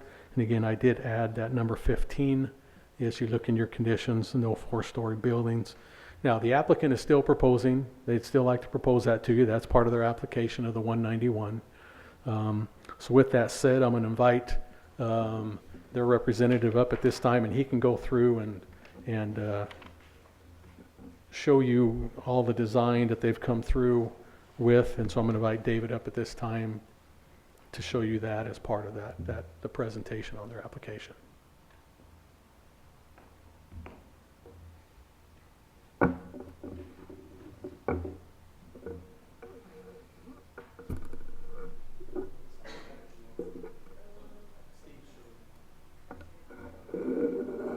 While he's doing that, Drew, so some of the visitor parking is in the RV parking site? No, none at all. Okay. The RV area is just set aside for recreational use. Wait. He'll touch on that. Okay, well, your report had said there was 18. Yeah, but that's been adjusted, we don't need that. Okay. So 18 stalls are taken out of the equation from that, put somewhere else on the project. Well, the 18 came in because at the planning commission meeting, we weren't quite aware that there were two-car garages. So we're making assumptions that those driveways were the parking stalls required for that, but they're not. Because there is a two-car garage with a two-car driveway. Okay, so I had 27 of those that account for 27 of the, it accounts for X amount of those visitor parking that we require are no longer needed to pump over into the RV. Are there 27 or 26? I thought there was 26. Well, they've also added more parking stalls in this design between the planning commission's meeting and this meeting. They added more parking stalls in. And they have a sheet on that if you scroll down in your report. You'll follow through if you just want to keep with it. I'm not sure you were doing that last night. It may pick it up as he moves. That's what they did last night with the So, I'm Dave Harris I'm the representative for Stephen Halcroft.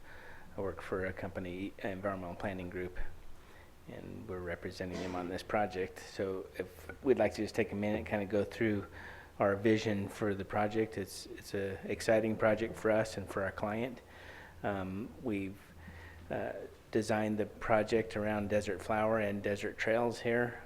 It's kind of a crossroads between Hell's Hole and 3rd East and the Virgin River, and we envision as our client builds out their entire project that it will be full of trails for both the residents that live there and the public. So, and as part of that, we envision a lot of parks and open space as part of this multifamily development and future development, and beautiful living environments. So beautiful architecture that both live indoors and outdoors in this great southern Utah environment. So as you envision these things, the trails and the parks, et cetera, are they part of our approval process at this point? It's just part of our theme and our vision. Both. Today, we're just asking for approval of this one parcel, the 13.7 acres. I'm just trying to illustrate our big vision. So this is the site location. The red area is our project, the multifamily project. The yellow area is the land holdings of our client, Stephen Halcroft. So we're focusing on that red triangle there. This is the existing views from different angles of the site down into the Virgin River and back to the east and to the north. We do have our highest density product does back up to the trailer homes or the RV parking facility that's down in the next to Telegraph there. Drew went through the site plan here. We're very excited about it because we come from a neighborhood crafting perspective where we're really trying to craft architecture in from the street back. So we've wrapped the entire project with these townhomes that you see here along the street. Those are 2-story townhomes, and they will have front access. They'll have front doors and patios and walkways so people can walk and live in the front of the house. They're loaded from the back with the trash can and the cars in the rear. So they're what we call architecture forward concept, where we're trying to tie into the community with beautiful architecture forward and not block walls along the arterial roads. And then in from that is our 3-story buildings, and then the two blue buildings are our 4-story buildings way in the back, which will hardly be noticeable from the street view if you're driving day to day. You'll Just probably. those 2 buildings, 'cause I saw something that showed 4 buildings. We do have an option that we came up with this last couple of weeks of providing just 2 units on the roof. One of the planning commissioners asked us, why would I want to walk up 4 stairs to a top story? So we heard them and collaborated with our client. And so what we're proposing here is to splitting only 2 units on the roof and giving that top unit a rooftop patio. So the top units actually become a premium for our client and not a negative. So we have illustrations of both those options if the council will entertain that as an option. still have to walk up 4 stories though. They have to walk up 4 stories, but that 4th story is a penthouse quality, higher quality, more space, more views. They get a nicer patio and that kind of thing. So I think it's worth the hike myself.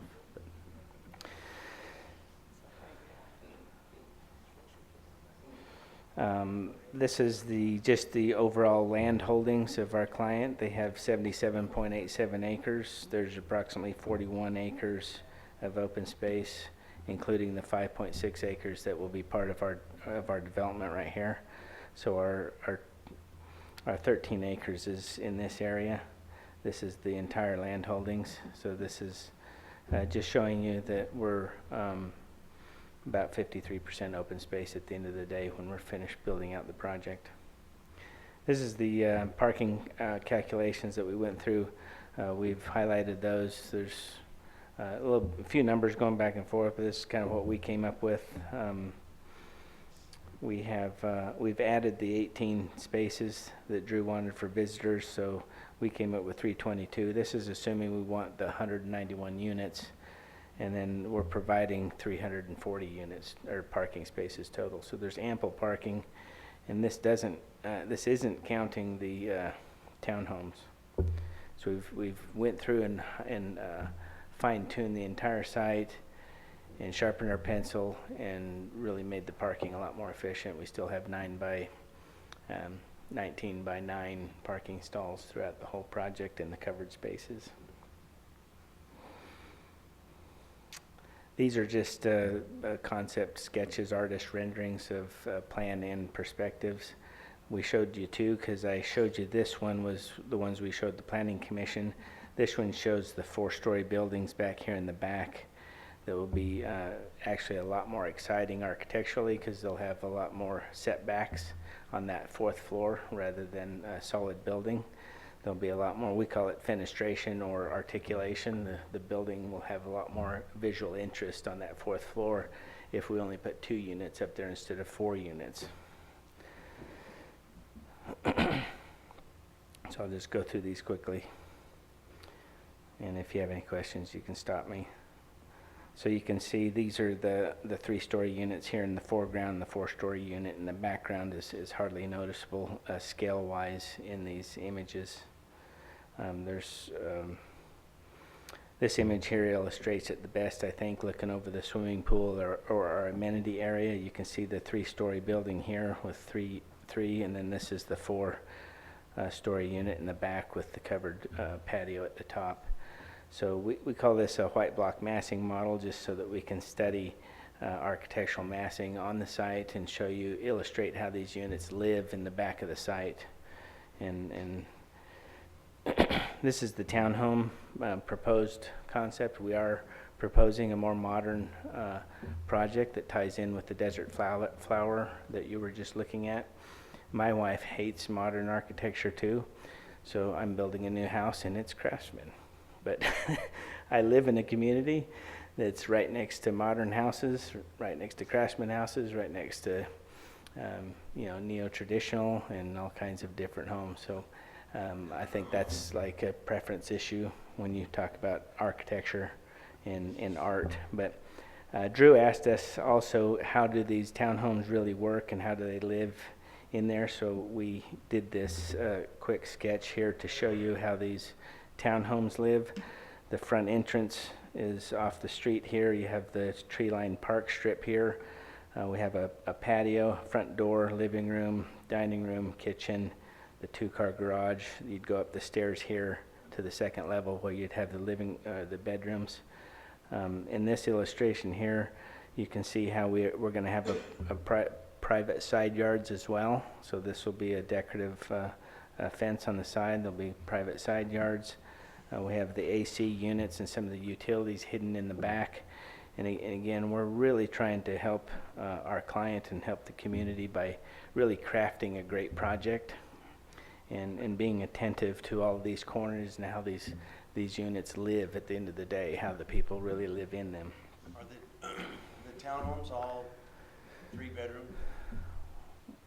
They're probably 2 and 3 bedroom. We haven't determined the exact floor plan and what the options are within the actual floor plate, but yeah. I'm just curious, because you gave a room matrix on the apartments, but not on the townhomes, so Yeah, I was just so curious. three bedrooms would be the standard. And as you can see, we have a private driveway, so this brown color here is a private driveway in the back. Those will not be allowed to park, so the apartment folks won't be able to park in those private driveways. There's ample room. The shortest driveway is about 19 feet there. And those garages are 20 by 20 approximately.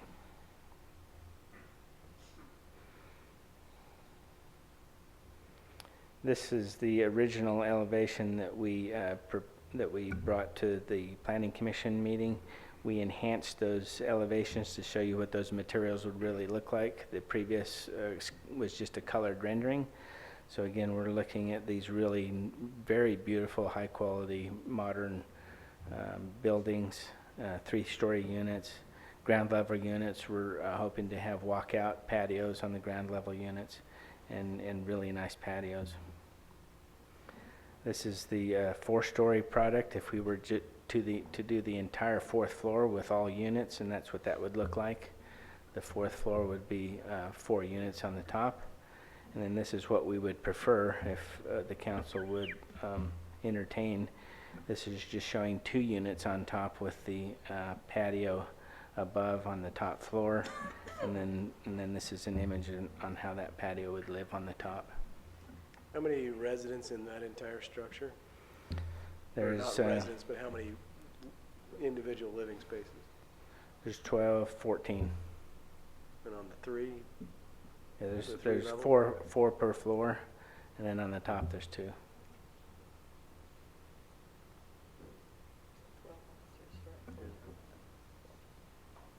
And then the last page is just our master, our proposed landscape palette that we're proposing to use throughout the project. But again, the client's really excited about these projects. They're very popular. I don't know if you can call them trendy. I think it's going to be a very, very high quality project. The other thing that we're proposing in the project is a lot of open space and play amenities. The council asked us to come back and revisit the site plan and add these outdoor seating areas for barbecues and shade and picnics. We understand, apartments don't have a lot of that outdoor space. So in our site plan, you can see where we've added an outdoor picnic area and barbecue space for the residents of every building, including play spaces for small play structures, sand areas. There would be other areas that would be open turf and things like that for the kids to enjoy, as well as we're showing an 8-foot multi-use path or trail around the project as well that would ultimately connect to 3rd East and other parts of the community. So this is the site plan we would like the council to consider, is the full 191 units. We'd like you to consider also the blue clay issue. The client really needs this density to justify the mitigation of the blue clay. If we can't get this density, we might have to circle all the way back to day one and look at other options which are not as appealing as this.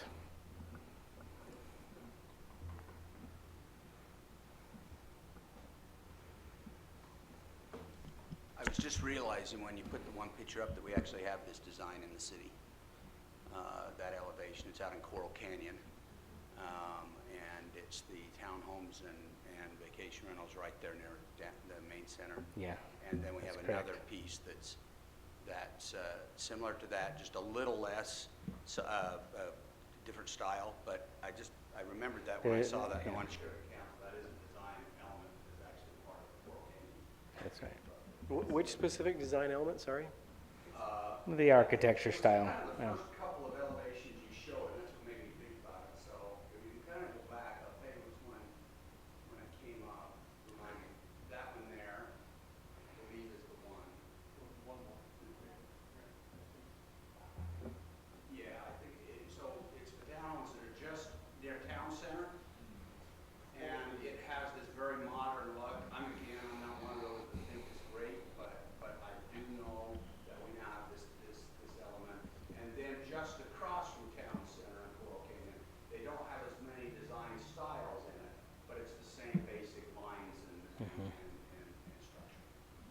So the interesting thing about this project, and that's why we tried to show you these massing studies, is every building is at a different angle, different orientation, so they're not all going to look the same. Even if we were able to color them very slightly different, then that even adds another dimension. So it really does create a beautiful architectural character around the edges with wrapped townhomes that are more in scale with the Bella Vista product as well as you come down the hill. The other thing, this is on the lowest lying part of the whole land. It's the lowest part of the land, so it's not going to be blocking views of anybody. It's next to the existing trailer rental area and things like that. So we think it's very, very compatible.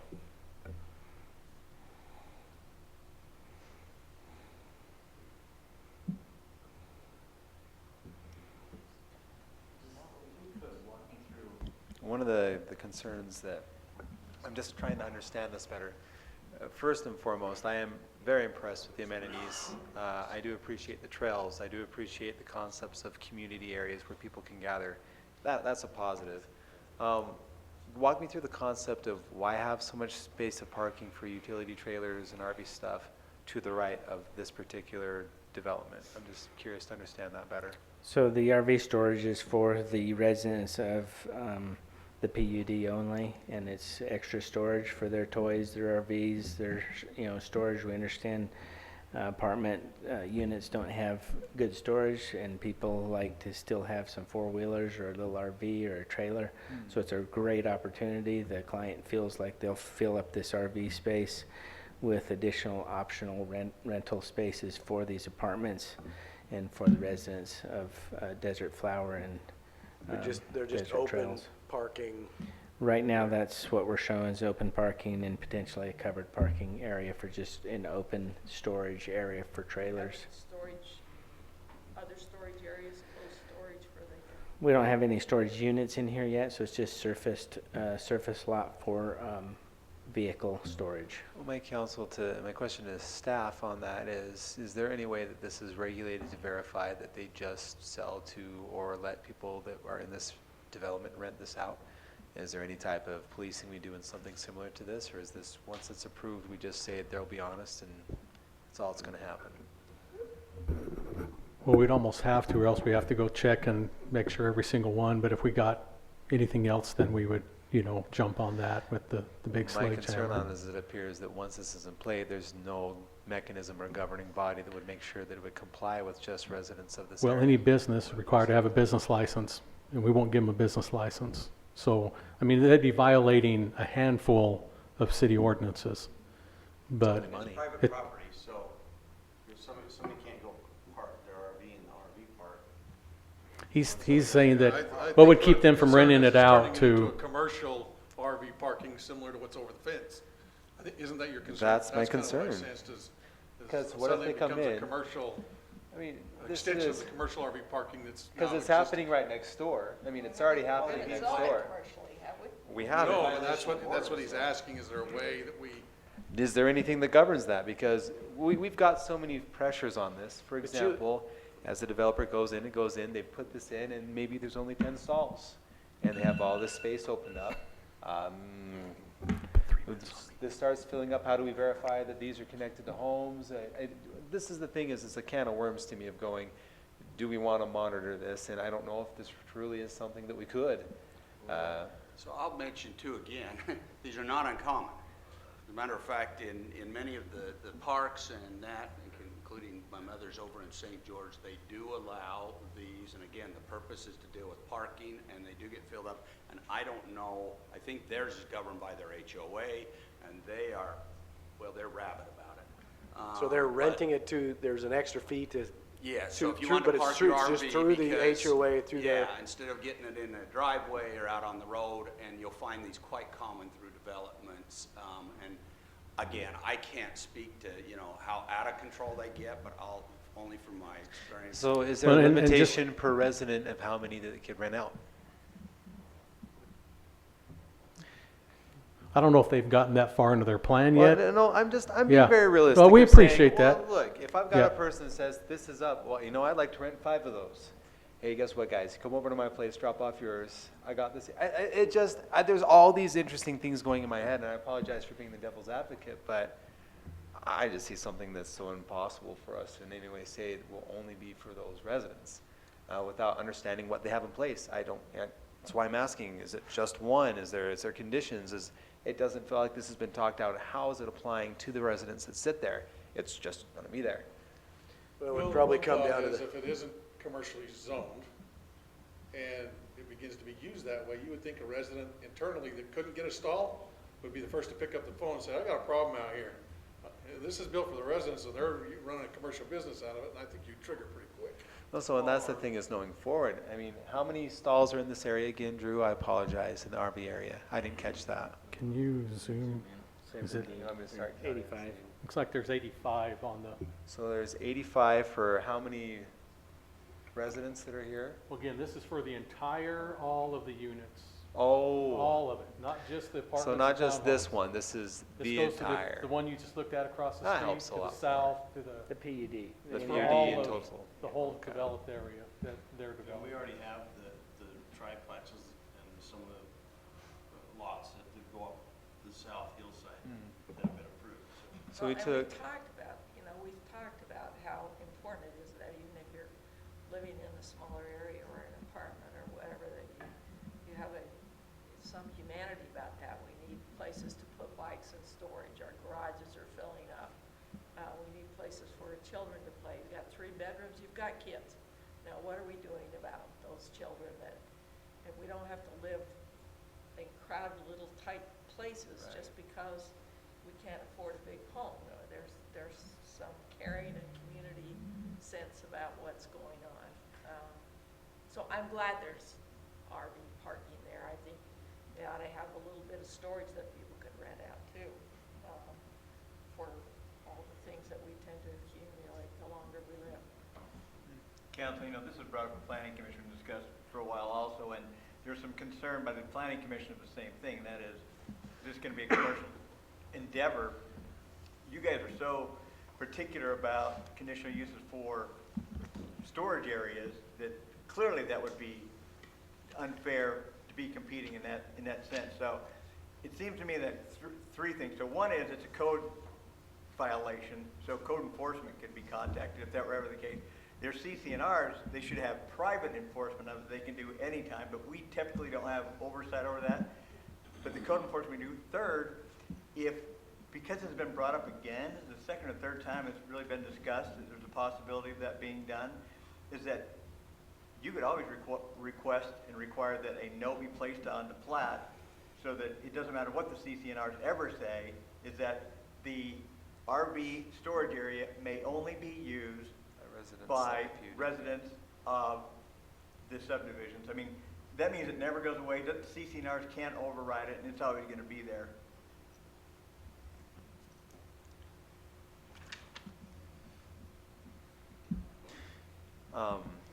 well, let me see here.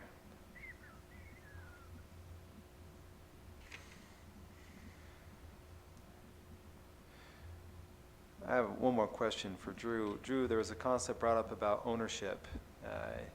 So there have to be a certain percentage of ownership for people to get the densities and everything in this. I'm trying to find from my notes on this. I apologize.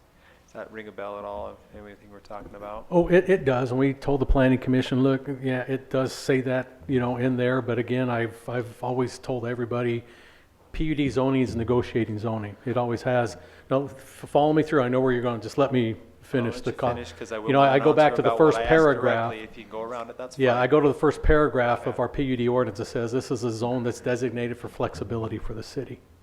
So if they want, again, like I told the planning commission, they're asking for it. Doesn't mean you have to give it. Correct. Okay, and so we'll just, I can't say it any cleaner than that they are asking, they've tried to uplift some of their things, so that's what Correct. they're Now, asking, there is a way which but you can say it cleaner is what is the difference? What is it that is the variance that's happening within this PUD? Because there is a variance outside of what we have in our code. Could you clear that up for the council? like I said, they are trying to hit some of the criteria we put in there. We gave people some options to do. They're trying to do the tree-lined street, extra plant area, and throughout the development. Right. If you look at it, there's probably a lot more you've seen in this than you've seen in other projects presented to you. They're also absolutely. going above and beyond the required recreational area in the, when you go and base on how many units and et cetera, what it's supposed to be in the square footage, and you go back and roughly measure this, they've gone far beyond the requirement of the minimum for recreation, extra amenity area.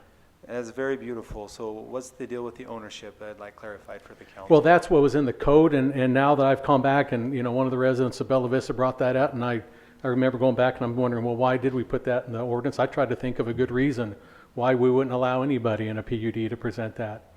And I'm coming back saying, why would I versus platted projects versus non-platted? What would that be? And you know what? I mean, because I try to protect, I couldn't think of really anything at all that would say, why wouldn't it work for any PUD? I don't know. I'm just curious to see what was the percentage, though, because it does look beautiful. I'm not arguing the architecture, the layout, the amenities. It's gorgeous. I just think it's important to say, what does this contrast to our code? And I haven't heard that come out of your mouth yet. What's the percentage? Well, I guess I don't know your question. There was, and I apologize, I left my notes in my car. I should go grab those possibly, but it's the concept of there should be something about ownership up to 50% or something like that for us to get. And I feel sad that I don't have the exact notes on this, but we're contrasting this to our existing ordinances, and there was a variance.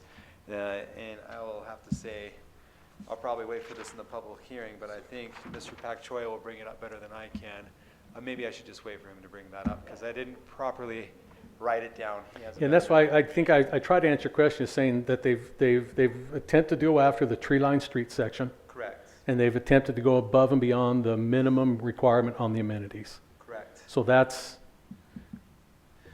I apologize for not properly articulating my concern. I can wait for that to come up in the public hearing. okay. So, but it is an apartment project. Yeah. So that means it's held under single ownership. Yeah. I mean, a lot of people could own it, but it's going to be their rented units is what they are, not owned by those living within them. But it's not short-term rental. No, in no way, no. I think they got that message, a couple of that zone message is requests out there. back, yeah. We haven't seen that one come for the last 2 or 3, so. And just as a refresher, this whole development hinges upon the concept of whatever happens with the secondary access and the other development that's been approved for the 30 Yes. dwelling units. Yes, in fact, whichever one comes, it's going to be, we just had any 30 units, any 30 dwelling units in this whole thing, number 31 requires that road to be built over there. So either this one or the other one? Yeah, whichever they go after. You mean the other one that we had the public hearing on before? And approved it No, we didn't have that. We didn't have that requirement on that one. It was the one to the south of Bonnie Lane. Right. Well, it's actually on this one.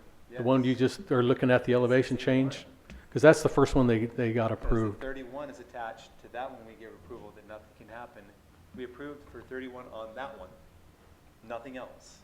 But now I'm getting the feeling that it could be either 31 towards this development or 31 towards that one, either or. Well, again, I think you can regulate how you want to see that. Because the first was, it would be tied to that one over there by Bonnie Lane. Right. 30 units for this one, nowhere else gets developed until these 30, and then, by the way, got to get a secondary access. I didn't ever feel that it was the council's vision to say, you can now pick 30 of any other of the plans. It was only 30 to that particular And I don't think area. anybody has said that out in a sentence like that. I'm making the assumption, and again, you probably need to ask your developers are those units over there going to be your first ones? I don't want to answer that for them. Okay. Nor should I probably. I'm good. Okay.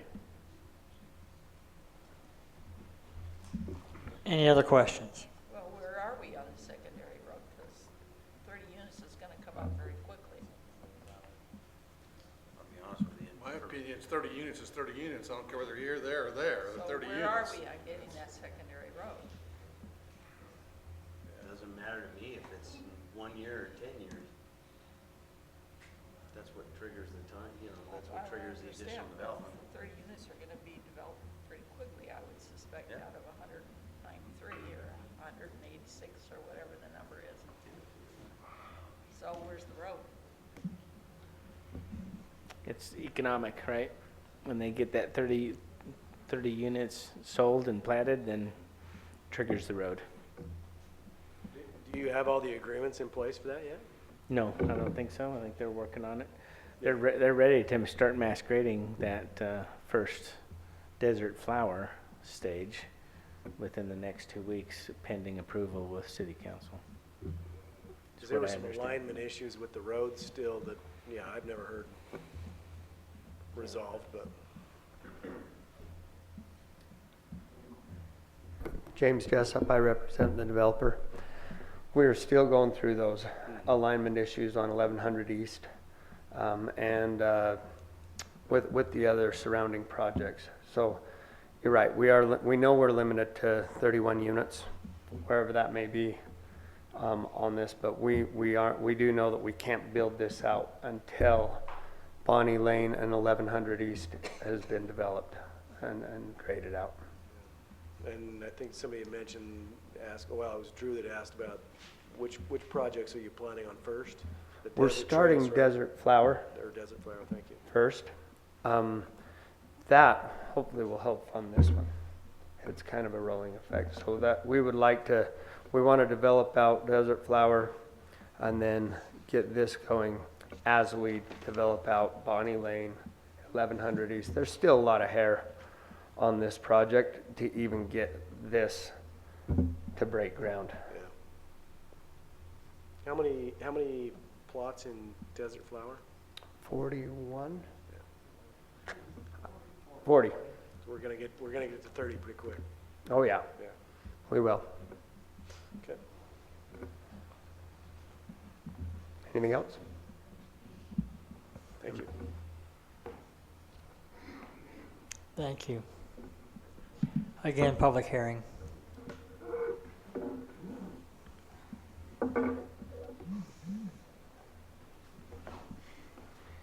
Hi, Terry Keefe. Not to beat a dead horse, but 1100 East. Over the last several years, over the many phases that we've gone through this, we've heard that, yes, we've got 1100 East ready to go. We've negotiated with the trailer park. We're going to do an offset so it ties in straight with 1100 East on the north side of Telegraph. And what I think I heard now, and maybe Mr. Jessup can correct me if I'm wrong, is they don't have 1100 East property to build the road. So We do have the property to build the road. you do have the property, But we want to align it in with the city's road that they would. right, and that's going to require that jog near the intersection with the trailer park. Okay, but you don't have the trailer park's permission to align it? So is the city going to allow the road to be built offset if the trailer park says no? And then we have That's very an interesting substantial. Pardon? question, because at that point, what is the city's review process for the road alignment, Mr. Shaw? Because if it's I guess they could come back with a private road, it would meet the requirements. Well, ultimately, we could make it work. It's not preferable. Yeah. It'd be some offset signals that would have to go in there. It's not a preferred option. But I know my department has been part of conversations with Kings Row. Everything's been very favorable on that. It actually works better for them, for their access as well, joining these accesses together and lining that road up, as well as getting a signal in there for them to have a break to get in and out of their park there. So, but as far as the review process from the city, is that all at staff level? Does that come before the council at all? It'd be all at staff level. Because it'd be basically lining up those intersections and And at making this it point, work. we would allow for a non-alignment, but we would be looking at putting in an offset signal? It that would be really, really rough for us to approve offset, but there'd have to be a lot of other work done on the other legs. Yeah, at that point, who would be paying for that? Would that be part of It'd be the what developer. the developer would require to do? Yes.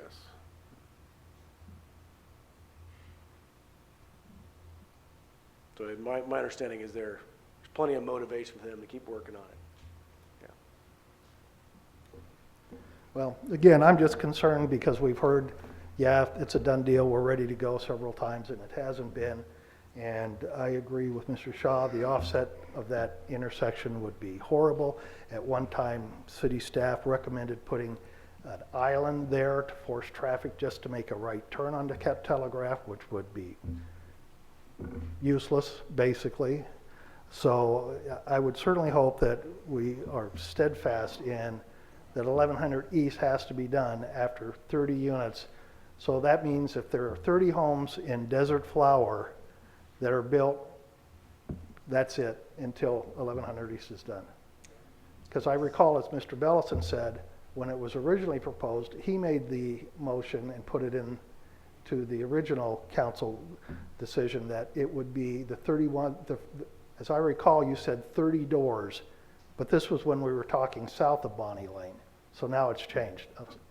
So I don't know if we have to go back and amend something to make sure that that's not how it's interpreted, because that's what was agreed to originally, because there is nothing south of Bonnie Lane.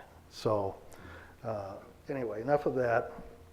Well, to be fair, I mean, not to argue with you, sir, I mean. That's okay. But Bella Vista's got more than 30 homes, and it's basically a road-based egress for the secondary. Right. You know, we've held this developer to be putting in 1100 and Bonnie Lane. I just don't want to hold them.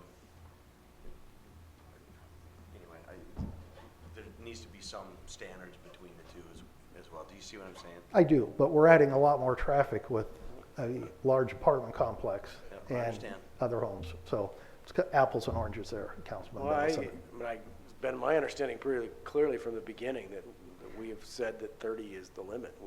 I don't know. Well, it's part of the fire code.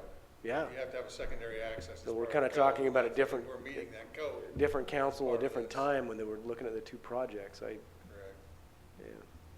Yeah, and I would love for you to force the developer of Bella Vista to put in a second access for us. That's okay with me. As I understand it, on this project, there will be no block walls around it. It'll be tree line. Is that correct, sir? Can you tell me, at the bottom, is that Bonnie Lane? Yes. So is that kind of an island on Bonnie Lane, or what in the middle? What is the egress or of that? This design came from Dave. You're talking the bubbles that go out from the intersection? Yeah, right in the middle. So right now, Bella Vista is about an 80-mile-an-hour street. It's 60, 70 feet wide. And Dave brought a really good concept to this of if you want traffic to go 20 miles an hour, 25 miles an hour, build a 25-mile-an-hour street. If it's a 4 or 5 lane highway, people are not going to go 20 miles an hour down this road. So not only does it add to the landscape architecture, it slows the neighborhood down. And that's the reason for that. So you're putting a planter strip down the middle of Bonnie Lane, is that No. proposed? No, what we're doing is Talking midway, the bulges on that? Well, the 3 lines and then the midway. Yeah, What is so that? a little bit further to the right there, Okay, where keep going, yeah, where it jogs out. right there. That, what you're talking, that's Florence Lane, that's that Okay, road okay. that comes out. That's your secondary okay, Bella access. Vista, this is secondary. Okay, While we're talking about it, the clarification on the 30 units, 40 units are approved plus 30 units on the other side of Bonnie Lane. That is how it was written. Approved, but not. Approved, that's right. Yeah, Before 30 1100, No, I just, 31 homes, doors, period. no, 40 No, homes. that's not true. Okay. Drew, would you help Yeah, clarify 30 that? Yeah, 31 homes triggers 1100. Kathy, did you stop the clock for me? As I recall, it was 31 homes south of Bonnie Lane that triggered the 1100, because the other stuff to the west, all outlets on Bella Vista. It doesn't need Bonnie Lane. That's not the way I recall it. That's how I recall it also. Yeah, to me, it was the 31 homes, 31 doors triggered 1100. And as we started into the secondary process of the homes going up, we were saying, we've already approved, 31's already there, it's in place, it carries through. And I feel like a lot of this is that we've gone back and forth this development. Now all of a sudden I'm hearing 71 homes triggers. Yeah, it doesn't trigger in my opinion. I don't think they can have it both ways. We were asked to treat this as individual things, and say, just let us look at this thing rather than the whole picture.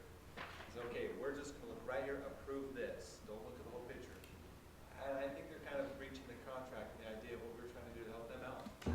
By saying, well, you know what, now Does we've got somebody have the site plan for that? I need to refresh my You know, memory on that. Daniel, we aren't trying to breach any contract. What we're trying to do is try and zone in and The date? not have another part of the, voting on that, so we're trying to clarify as a council where right. Does anybody remember the date on that so I can relook up that, the whole site plan? I can't remember either. We, Was it? in developing out Desert Flower, to do 30 lots and leave 10 as dirt lots before we need to develop the roads, that doesn't make a whole lot of sense. To leave half your subdivision dirt based on roadways coming together. It makes more sense, let's get that side built out. We have the option for the 30 homes, but we would have to build out to Florence Drive, which is their secondary access, to even get access to those 30 units. Well, that's as it was. I mean, that's the point, is we understand that. Right. I would call it different. No, go back and watch. I mean, really, we were basing that off of the code, and the code states that you need 2 outlets to follow our safety plan. If there's other ways to accomplish that, I guess my tendency would be to hear that, but I can't visualize that whole property. I'm trying to look that up.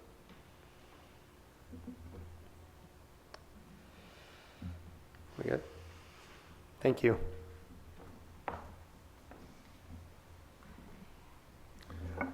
As I recall, it was south of Bonnie Lane, and now there are no homes south of Bonnie Lane. So I think that the council needs to revisit that. We'll figure it out. I know you will. I'm concerned about the amount of traffic this is going to bring into the area.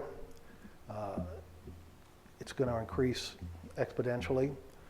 I don't quite understand the right turn lane on, well, I do understand the right turn lane on Telegraph onto Bella Vista Drive. I think what would be better from a traffic flow perspective of getting traffic out of that area is also to put a left turn lane on Bella Vista Drive that would allow for vehicles, because there'll be a lot of vehicles going to the left in the morning to work, but people wanting to go right now, there's 1 lane, although you could make it 2 lanes. Did I miss something? Are we requiring a decel lane off of Telegraph to Bella Vista? It's a turn lane, yeah. I think it's in. I didn't see that anywhere. It's in Drew's staff notes. Okay. All right. Minutes of July 8th, 2018. The right turn lane will be required on Telegraph Street as part of the first phase of this development. Okay, all right.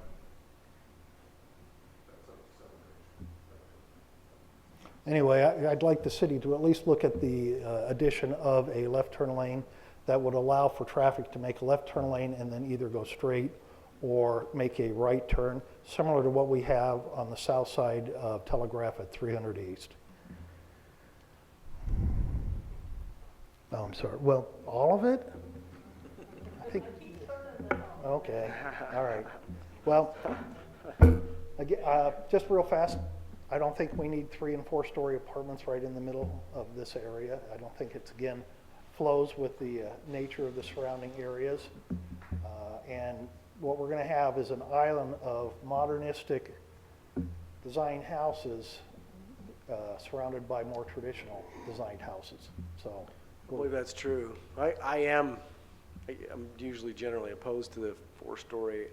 I am appreciative of them coming back with the artistic rendering of the 4th story with the walk out there. It does look a lot better. I don't know if it sways me completely, but yeah. Thank you. okay, thank you.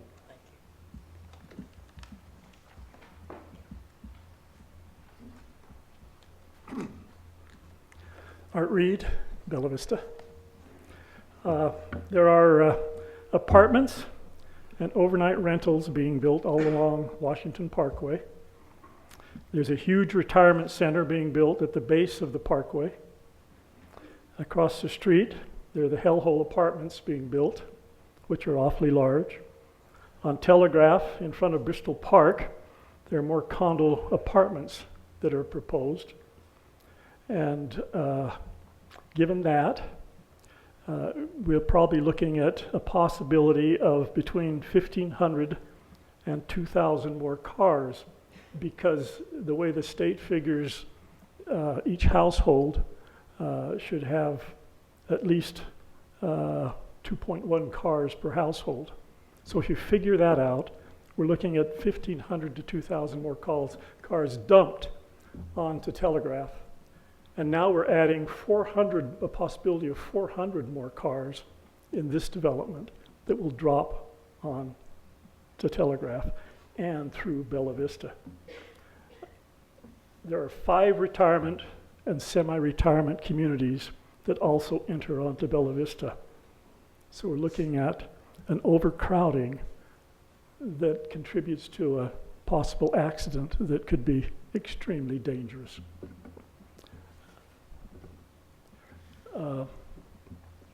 Except for a few, the apartment homes in this development are 2-story, and the high-rise apartments, 3 and 4 stories, are without elevators.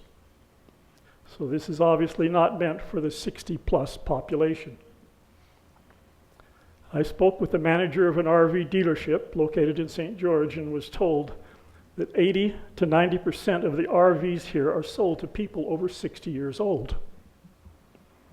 And yet we have a large RV parking area for a population, and according to state statistics as well, they are most likely living paycheck to paycheck, having 1 or 2 car payments, and $5,000 to $10,000 in credit card debt. So they have no room in their budget for a $30,000 to $70,000 RV. So Are you suggesting that they get rid of the RV parking and put? I'm saying, why in the world do we have one? Well, they could put more residences in. They could put trees and grass there. I mean, what we're looking at is a little deceptive.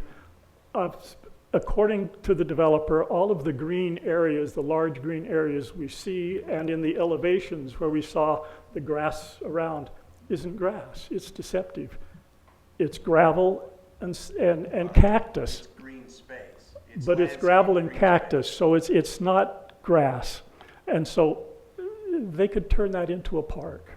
In all fairness, I appreciate your comments because I think it's very informative. My concern as a council member is I've never seen anything more innovative than creating at least some space for them to have a community feel. There's been a lot of innovation on the part that I think is beneficial. When it comes to the additional spot, I appreciate you talking about the RV space and the depth that could be there. That being said, there's a lot that we don't know for sure. And I've voiced my concerns on it. I can see how it's still possible. Well, also, in the planning commission meeting, the developer inadvertently said, we'll use this for RV rental. And I mean, what's to say they're going to come back and ask for the city license, and then all of a sudden, we've got 80 RVs coming in and out, as well as 400 cars. Well, if I was the owner of it, I would charge for, if the tenants and people who were living there had RVs, I would charge for a parking stall, because you have to maintain it. There's a cost associated with parking. I'm talking about renting out to people that don't live there. Well, I understand we had that conversation. Right. And so, who knows? Well, we have been told by the city council that this area should be considered as a whole unit and not broken up into parts and pieces. And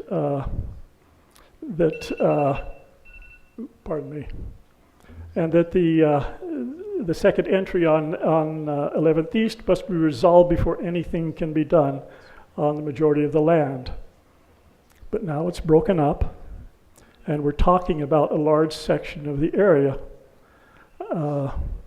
But why has it changed? Why aren't we talking about the whole unit?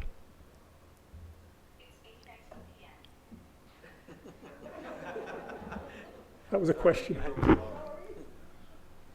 Well, we can have the applicant respond to that, but my guess is just financially and the fact that they've had some rejections of some of the proposals, so they're bringing us pieces that they think they can have us move on and get. So we get surprises each time? Well, it's not. But You can look at it that way, but that's typically what we see is we see these projects roll out, and some of them they bring the whole thing, and it's actually more rare for them to bring the whole thing in. And when they do bring the whole thing in, they're coming back anyways and changing it. There's numerous developers who are doing that, and it's, it's business. And If you look at the Stuckey Farm and Brio, Yeah. this is what is occurring. Okay. I'm just quoting what the council said before, yeah, that it is important that we look at the whole thing. Well, and I think that sometimes that may be misconstrued because, at least personally, when I look at this, I'm also taking into account what's already approved and looking at it as the big picture. And say, I know I've already got this, and I've already got this. How does that fit with what I've got coming already? So when we say we're looking at the whole thing, I think at least I am. Now, are we seeing it all approved at one time? Obviously not. yeah. You're seeing what has been approved as the whole thing. Absolutely. I take it that But you're not looking at what's the surprise that's coming later. But you say Not the surprise specifically coming now. later. You don't know what it is. Saving that, we don't know what it is, but when you look at each project that comes in, you're trying to balance that out with, and it does give you the benefit of seeing how it's developing, issues that are coming up, and we learn a little bit as we go, as these things roll out. And in some cases, it would be my preference to see it come in a bit at a time. Okay. And you can get a little better guidance and a better relationship built with your. I'm afraid of more four-story I know. apartments. In all fairness, if this was straight zone, it would have been approved and then everything's just in. You're a part of a benefit of this process is that because of how it's zoned, we have conversation, we have public input as that unknown becomes relevant. Right now, it's just not something we can discuss. Though But it may not has- feel like a benefit. It does not feel like one. But the concept is that at least it brings public comment in, and as this pulls in, we can have this properly put together as it goes and develops. And so there is some benefits. All And right. there is, let's put it this way, there are worse options. And Okay, I don't I'm think this sure is there it. are. So, In the last, has it been a year and a half to 2 years that this has been going on? I recall that, as I recall, I haven't heard one resident that is affected by this development say one positive thing about this development. You're not dealing with a population that's opposing each other. We are united. We want this area developed, but just not like this. So as elected representatives of our community, you ask us for your vote because you said you wanted to represent us. You've heard our concerns. You know how we feel. Why then does it seem like you are not listening to those concerns of overcrowding? And why aren't you acting up on our behalf rather than the developers? I'll take exception to that. I think we have acted on your behalf. I look at what's been approved over there, and to me, we've done a whole lot in helping from what the original start was. I think we've worked together pretty good in this project. We've eliminated overnight rentals. No, we've done a whole lot. And of we've that. eliminated trailer homes. No, in my opinion, there's been a lot done, working together with the residents. Now, you may not feel that way. But we are this still crowded. We still have, is not approved. I look okay, at what's been approved, and that's when I say, when I look at the whole picture, I say, okay, this is what's approved already. Now, where does this fit with the rest of it? okay. and if you think of the past years you've been here, have any of those things been approved yet where they've built? We have one that has 30 houses that's been approved, every one. So I think you've been heard quite well. Okay, good. But that's just me. No, I think that, like I say, I think that part of the representation is saying, do I get my way all the time? We represent the owner too. We represent him. We represent future residents who are coming in. And so to sit and say that we don't represent you, that's what I say, take exception to that. Let me Because I think say, we have heard you, and I think that we have tried to work with those existing residents and say, how do we mitigate your concerns? At the same token, allow development to happen and move forward and try to work together in those processes. I appreciate that. Unfortunately, beside the fact that the snowbirds are still not moved in yet, one reason that we don't have more people here is because they feel it's a waste of time. They feel the city doesn't listen to us.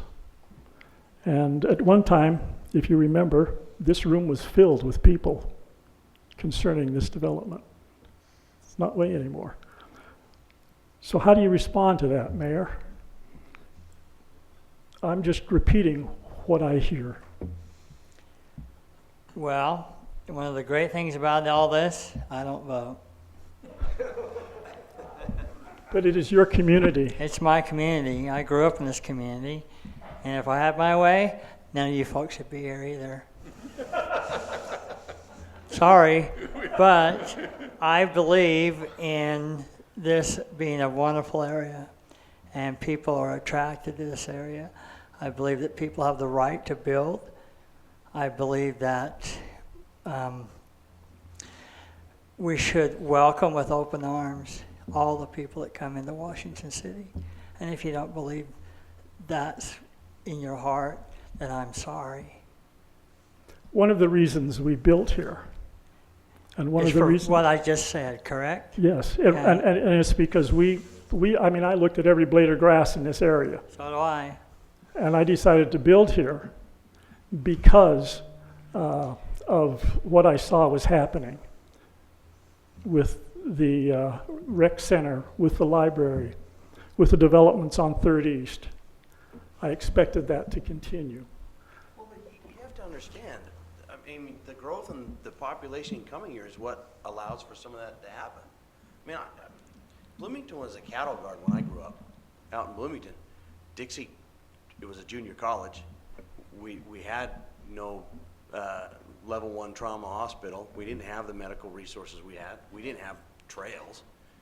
I mean, you know, the growth is what brings a lot of the nice things to the community. And I understand the concerns that the people have with growth and some of the inconveniences of it.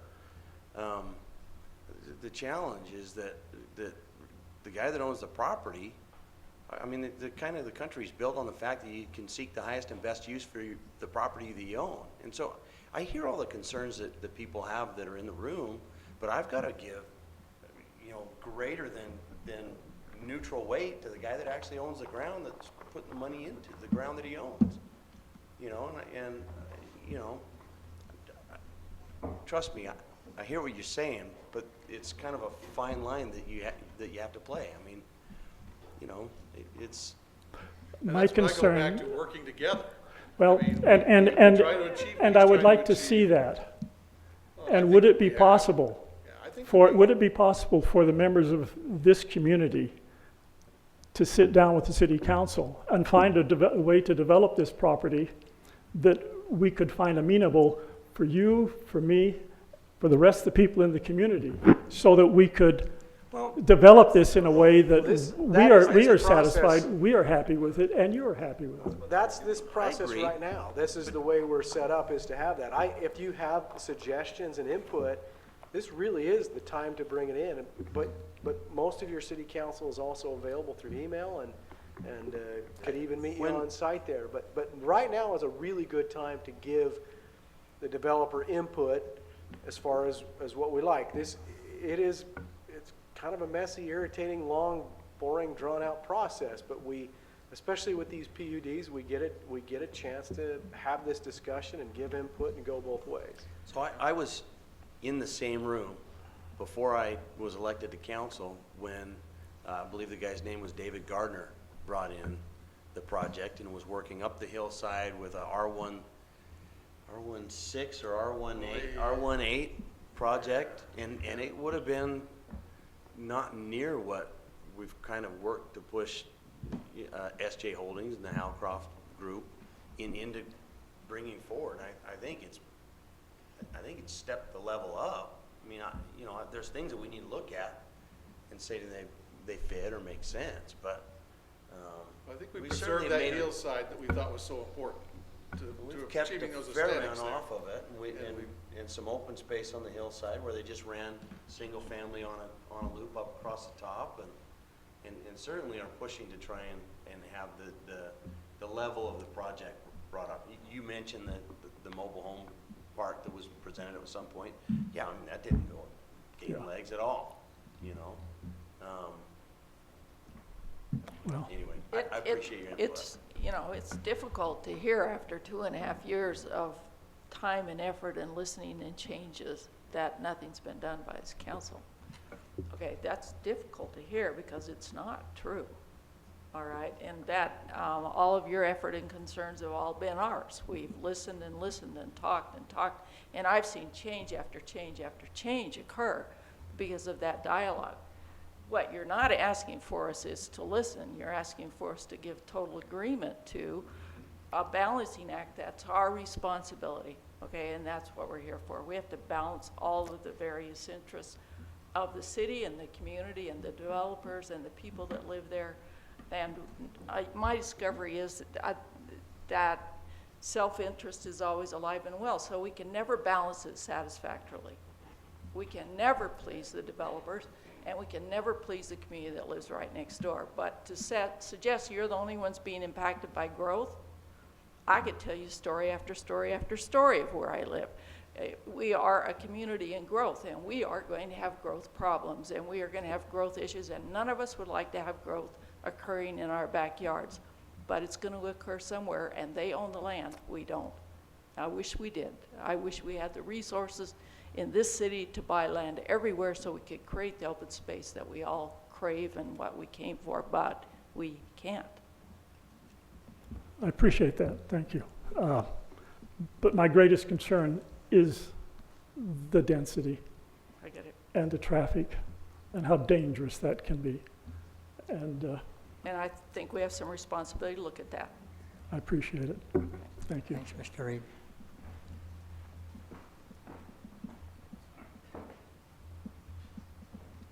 Good evening. I'm Kenneth Cole, the real one. And I usually listen, then I write you emails, so you might know me from my emails, okay? So I'm listening here tonight, and I look at this as a pie cut into thirds. And it's triple berry pie, by the way. So Good, thank you. we have the developer here, and his concerns need to be addressed. You have the citizens' concerns, which you address also. And then the council, which everybody, the developer and us, puts the faith in you to do what is right. You're never going to please the developer totally. You're never going to please us totally. So I appreciate what you do, but what I'd asked you to do is in July of 18, and we talked about compromises and that, the July 18 project, you didn't hear much from the citizens. You've looked at phase 1, you know, you approved. Phase 2 was approved, and everything seemed to be. And then all of a sudden, we're going back to apartments. I would ask you to go back and look at all the things that have come in. We had apartments one time, okay? And the council voted it down. So now we have apartments that look much nicer, but is it, you know, lipstick on a pig, or is this what the community really needs? So that's all I'm asking is, take the two concerns, which you do, I know you do, because I've been coming here very often, and balance that out. And maybe question, why are we changing from July of 18? That we had the townhomes, we had the 2, the 3, the 4 townhomes. Well, we looked, at that point in time, we looked at the area that was west of Bella Vista Correct. Drive, and we looked at the area south of Bonnie Lane, but this Right. area was never looked at that point. Now, it wasn't prior. But it was looked for apartments earlier. If you go back, look in time, It was, but that application a year ago did not have that. The big old black hole. It was going to be addressed later. Correct. Okay. So what it looks, you know, like whatever the new development looks like, you know, developer should have a lot to say in it, and city council with your POD, you have the input to control that. And most of us understand that. But now we're going from little, you know, townhomes, single-family houses. Now we're going into 4-story apartments. Now, I think that is something that the council should really take into consideration for this. And I think that's what we're asked, and maybe very clumsy sometimes as residents, because we have some self-rights that we want to take care of. So that's all I'm asking is the apartments part really what fits in, what everything else is around there? So thank you for what you always do, and we appreciate what you do. Thank you. Great comments, thank you.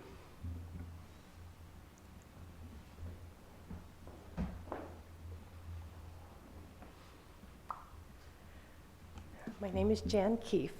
Council, I do appreciate everything you do. Please bear with me. I just have a concern. Let's go back to this. Seems like in the past, the developer was saying there was going to be a fence around it with some landscaping on the streets. I personally think whatever they develop here, if they actually kept a nice fence around the property and kind of kept it as its unit, I think it would look nicer. And then one of the main reasons I'm thinking that is with apartments, if that ever gets approved, which I don't like, but whatever happens, whatever gets approved, and the townhomes and everything, like Councilman Granger was talking about with the children. That concerns me because with all these cars and people living there, there will be children if something like this is approved. Right? There will be children, but I don't know if you recall, I asked earlier what the room matrix was on the townhomes, because in the apartments that they're proposing, the majority of them are 1 and 2 bedroom. And so I don't know how many kids you're gonna be getting into 1 and 2 bedroom apartments. You know, Yeah. I think what's shown in the marketplace is by the time, you know, couples start having a couple of kids, then they're moving out of an apartment setting and moving into a small home or a townhome. So I think, yeah, they've got some play areas, but I think the reality is that you're not gonna have as many kids in the neighborhood as you probably anticipate. And maybe not, I don't know. When I think of apartments, I do think of young children, you know, because when we had young children, we lived in a 2-room apartment, you know. I did too, for 7 years. Right. So my concern, I like having the fence around it because I think it is safer for the children, and I think it's much cleaner looking for the city. You know, I like that when you look around and these new places are being built, they do have these nice fences and landscaping around it. But it does concern me with, maybe there won't be so many children, but then my brain says there will be children, a lot of children, and it concerns me with, it's just open to Bonnie Lane, it's open to Bella Vista, it's open to 1100, everything, so I can just see kids riding their bikes or whatever all over there. And another thing that just now occurred to me is with the RV storage parking there, and these people come in and they have their razors or whatever. I don't know if that would be allowed, you know, to ride all over the area there. I don't know, but that's just something that I just thought Right now, of. a lot of those razors are street legal. Yeah, and so If they go could through a ride street all legal over. process, they can do it. Okay, so yeah, it's like a car. Okay. Anyway, I was just kind of thinking through that with children, and like I said, the fence I like, just so it looks nice.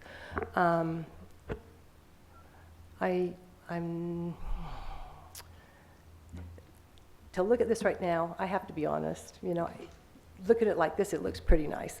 But the apartments, you know, when I start looking at the apartments, I don't like it.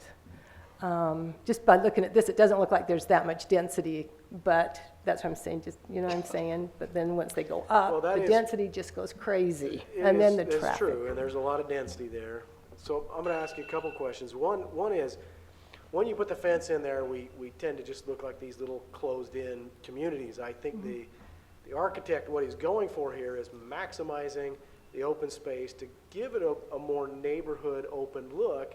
And I take your point with the children, but I also see the value of keeping it open and making it look, and trying to have it look as nice, because you can put all the, if you put all that greenery in there, or open space, or, you know, plants, and you put a fence around it, then the only people who benefit from it are the people in the community, inside that little area. If you leave the fences out, then everybody can kind of see that, hey, this is a nice property, it's Right, I understand what you're saying. However, when I've seen apartment buildings and stuff like that, it's kind of its own little community.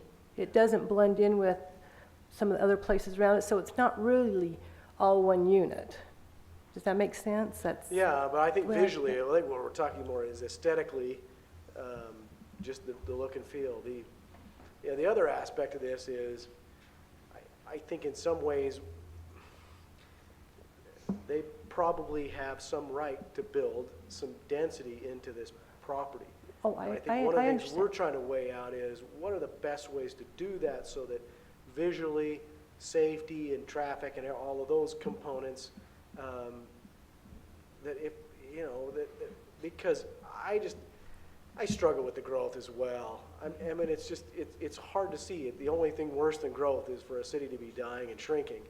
But if we're gonna do it, I really put a lot of value in, if we make it beautiful and we make it nice and it stands the test of time, then people will want to rent it. They will upkeep it. It will still be beautiful for years from now. And Well, so that's I our weigh hope.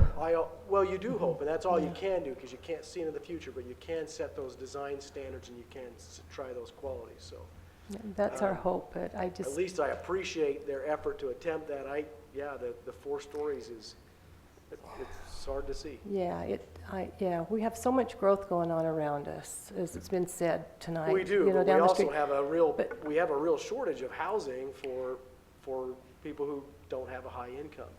We have a Right, real but I don't shortage. think we have to build it all right here. I Well, mean, we it don't needs to be have kind to of build it spread all, but if we don't out. build some of it, the state of Utah is gonna start levying some restrictions on us. And Right, taking but I some just of our don't think ability we to just have to local go control crazy right now. away from us. That's, And that really is a threat that the state is considering. right, but we have so much. So that's all I'm saying.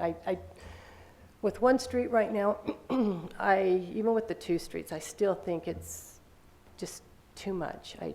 Just way too congested. That's how I feel. It will definitely Thank you. change. Thank you, the and I do traffic on that road. appreciate all of Yeah. you. Thank you, appreciate your comments.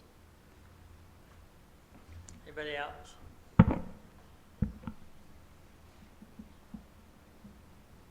Raymond Lenz again. Thank you again for what you guys do on the council and hearing the people. My question for the developer themselves, if they've implemented any kind of solar system, something to give, you know, the energy costs in a lower stance from the city, because they would be producing all of the energy for your apartment complex and your homes. That's just one thing I would think about going forward. Thank you. Thank you. While she's walking up here, I do, you know, back to some of the issues that have been brought up on traffic, I appreciate that the architect has put all of the traffic on Bonnie Lane, so you don't have multiple outputs onto Bella Vista Drive. You're dealing with one drive for essentially all of this project and everything south of Bonnie Lane, too, that's been approved as well. So it does limit exposure to the traffic and impacts of the traffic. Hi, I'm Ellen Dorr from Bella Vista. And I think that what the group is struggling with is just the citifying of a suburban community. I mean, I know it's a city of Washington, but I think everybody's feeling like we're going to wind up with a lot of city problems, that this is not consistent with the other senior developments around it. I'm not real thrilled with the style. Modern style leaves me cold. And I'm not real thrilled with the density. The one thing that really bothers me right now is the 3 and 4 level apartments, which I think is totally different than anything around it. And it doesn't lend without elevators to seniors. It's even difficult for young families, families with handicapped children. And those are some of my major concerns. But I think we fear crime. We fear a population that's really transient. We've heard stories, many of us, of low-income people coming and living way above the occupancy rate of whatever has been assigned to an apartment, like ships of people living there. And, you know, I just think it's not consistent with what we already have here. And how can we make it more consistent? Can we drop it down to 2 levels? Or can he build houses in the future that are 2-story houses, but say the owner owns both of them that lives there? You know, like in some of the major cities where people rent the upstairs, they're all more invested in the building, they're more invested in the community. So those are just some of my ideas. You know, the owner has most of that hillside. I brought it up a couple of times. I think in prior meetings I said, I don't care if they do, 200 to 1 and go up with a skyscraper, stay off of some of that hillside and some of those open areas. So, I think that some weight needs to look at, staying down off the hill, trying to encroach up, towards Bella Vista and allowing some density in a flat area that's. Well, and I think we appreciate that in Bella Vista. We were, pretty happy when they didn't build up the hill. But I'm just really concerned about people. I get it, but there's a trade-off to that, staying, pulling. I understand that. I was reading on some of these type developments today to try to think some of this through. And one of the things that came through in some of the articles were the ones that stood the test of time were ones that responded to the people's needs that were living there. Like the stairways were wide enough for families to use with, dragging up car seats and things like that. And I guess, at some point, if a community isn't built well, but somebody else comes in and builds a really good one, we're going to wind up with this going downhill. People talk about it going downhill in 20 to 30 years. But I've also heard of people from Salt Lake City saying these have gone downhill in 5 to 10 years. So, I know that's just all, those are observations, but those are our fears. I've lived in cities on the East Coast. I've lived in cities in Denver. And, there's plenty of things on the East Coast that have been knocked down that were built in the 50s because they were a disaster, Well, I appreciate you doing some study and looking at this and thinking about it. We look at oftentimes at the tools we have for trying to achieve longevity. Right, making sure it stays that's what I'm nice. talking about, Yeah, longevity. But Yeah. those tools are helping it be beautiful, helping it be balanced, but also, the HOA and the way the rules and the way it's run long term. We really have very few tools for that, but these conversations that really do help bring the project forward, and that is ultimately, honestly, if they took every single one of the apartments out of here and built, duplexes in there, and they did a poor job, and it just became an area that was known for crime and problems, I would rather have the apartments that looked beautiful and stood the test of time. That is my long-term objective. I would much rather have a place that was young families could come in, they could make their start in the area, Right. they contributed to the economy, it stayed beautiful, they handed it over to the next generation of younger families who also kept it up. I could go for that more than just some place that was just kind of some low-end duplexes that just look crummy, and 10 years later, it's kind of a problem. But getting back to the 3 and 4 levels, do you really think they're usable by young families? I've said in this meeting a couple of times, it's a struggle for me. It really is to see the 4 I look levels. at, these aren't furnished apartments. I look at trying to get furniture up, Right. narrow right. stairways, 4 levels for, that makes my head shake. If you're Coming gonna from Just- somebody that lived on a 5th level of a walk-up, I get it, it's cumbersome, but, it's, they'll do it, and then they figure out how to make it work. You think of a young mother with several kids or even an infant under the ages of 3 trying to struggle up with groceries, and I've seen it. I was in Denver taking care of my daughter's kids. See, I've been in China Yeah. and Europe where, you go up the stairway and there's a bicycle and then there's some boxes. Right. And In then the way, Right. it's Okay, it's hard. thank you. Thank you. Anybody else?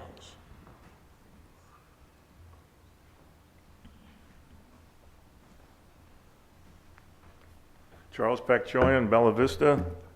My mind is a jumbled mess at this point. I don't know if I'm going to be able to get through this in a coherent fashion, but one of the things that was mentioned in the closing statements at the commission meeting was, by a couple of the commission members, was the comment to the effect that the residents here who are opposing these projects don't want anything to happen there. That was the gist of the comment. I've been to several of these meetings. I can't say with 100% confidence, but I can say with 98% confidence, I've never heard one person in opposition to these projects say that we just want the land to stay the way it is. The objection has been the density, the traffic problems. So we are accepting change is coming. We know that, and we're willing to accept it. If I was in a room and I was representing all the homeowners that are already here, and we're talking about that pie that the other gentleman brought up, I'd be the 1/3. One member of the council would be representing council, and then somebody from the developer would be representing the developer. I had to give up something. And one of the things that I would give up would be the elevations. Okay, go with your design. I'll live with it. That would be my trade-off. But I want you to whack off 1 story off of every one of those apartment buildings. So if they're a 3-story, they go down to 2. If they're a 4-story, they go down to 3. That would reduce it by 52 units. And it would fall within what is the general plan density, which is 7 to 12 people per acre. It would be based on what number you're going to use. It's 13.9, says on the sheet here from the developer, total acres. It'd be 139 units, it'd be 10 per acre. Falls right in. Now they talk about giving credits to increase Can I that. jump in right there? I don't want to interrupt you. Do you have notes, so I'm not going to throw you off your track? I'm already off, but go ahead. Well, I mean, honestly, my fear is that if we deny that, because of the development that they're going to have to do with the soil there and mitigate that, you know, at a certain point, they give up and they sell it to somebody else and they come back and we just start the process over again. I think to some degree, you know, we may, you know, we're going to have to work with it and through the process that we've got here. And I'm just wondering, What that's going to be. To be fair, this phase is 13.9 acres. But Yes. again, the overall property ownership is 78. 78, yeah. They're asking for some credit for Giving up the other property. the hillside and whatnot that's being left alone. Okay. so we're taking that density, instead of spreading it up the hill, we're putting it in this one spot so that we gain the hillside not looking crowded, and we put it down here. And then again, they're trying to mitigate that by putting, well, they've done some nice work here. But isn't I hate each to one of these compliment them in front of phases, them, but- isn't each one of these phases its own zone? Well, it's a PUD, so they, like Art brought up, they're bringing it in piece by piece. Yeah, well- But they're taking some of that density from the hillside. Okay, you bring up something I was going to allude to, so I'll just jump into that at this point. Way back in the beginning, you know, the proposals that were made, I can't say that the only reason it was denied or modified, but a big contributing factor was the density. And it was brought in all as one phase, the whole 78 acres. And when the proposal came in 2018 to do this in phases, I'm pretty sure I stood up here at this podium and made the comment, but if I didn't, I know I said it to myself back there, is that, okay, we couldn't get it all as one piece, we're going to do it a little bit at a time. If you look at the density of the 3 phases that we're talking about now, overall on this project, the number of people they're putting in there, it exceeds what the previous proposals were that were turned down. But they're piecemealing it in. Mr. Clough, you asked a question about why is that RV area there. Now, I'm not representative of the developer, but my recollection is in the original design, that is where the manufactured homes were going to go, because that's where the worst blue clay is, and they can't build on it without high expenditure of fixing the soil. But the initial designs didn't have any RV. No, not RV. They had manufactured homes in that same spot. Well, they had it, this whole area had manufactured homes. They had manufactured homes. But they don't want, my point is, they don't want to build there, so that's why they turn it into a parking lot. Now, They could build the manufactured homes there. Yeah, because it just has a slab. Slabs, Yeah. But they're not. The point is, I wanted to make also is, I come from a farming background, okay? If I was looking at a piece of ground, whether I owned it already or I wanted to purchase it, there's three factors I have to take into consideration. Number one is the climate in the area. Number two is the water availability and quality. And number three is the soil type. Certain crops will not grow in a certain soil, other ones will. But yet the profitability might not be as good in one crop or the other. I can mitigate some of the water problems. If the groundwater is not good, I can drill a well. Hopefully the groundwater is decent. I can amend the soil if the soil is not good to reduce the acidity or whatever else. But those all come with costs. And at the end of the day, if the costs to make that ground worthwhile are too high, I either have to go with a crop that I can grow that is amiable to the type of soil that's there already, or I walk away from it. This council is being asked to allow credits on this property to justify the cost that's going to be involved to make this land work. And I just don't think that's the way to go. I would suggest, like I said, just knocking off one floor off all those buildings except for the townhomes. And that would be something I think would be more reasonable. Question came up earlier about children. There's going to be some children there. At the commission meeting, it was also brought up. And then the thing about the schools was brought up in that conversation. Well, they're too close to have bus service. So those kids are going to have to cross Telegraph in order to go to school. It's not a good situation.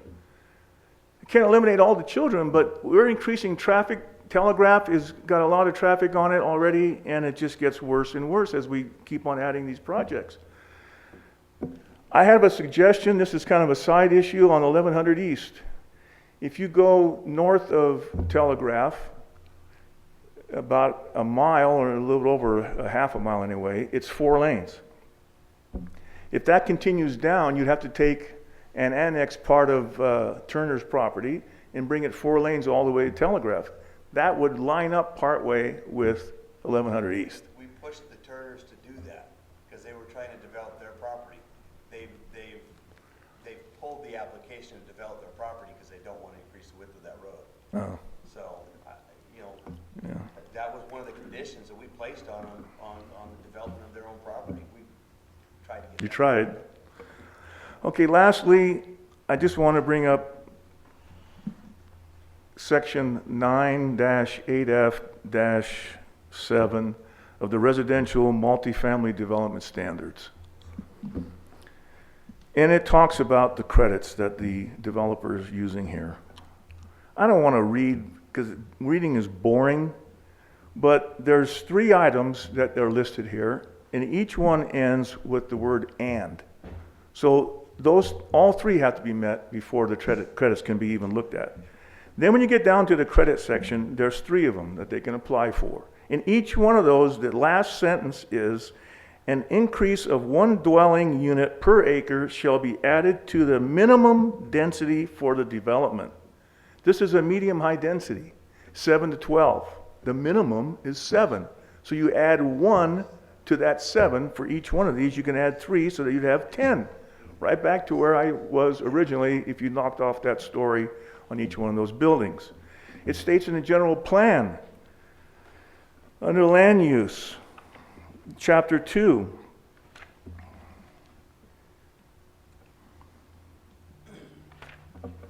excuse me for 1 second here. I think it was 2.5, 2.4.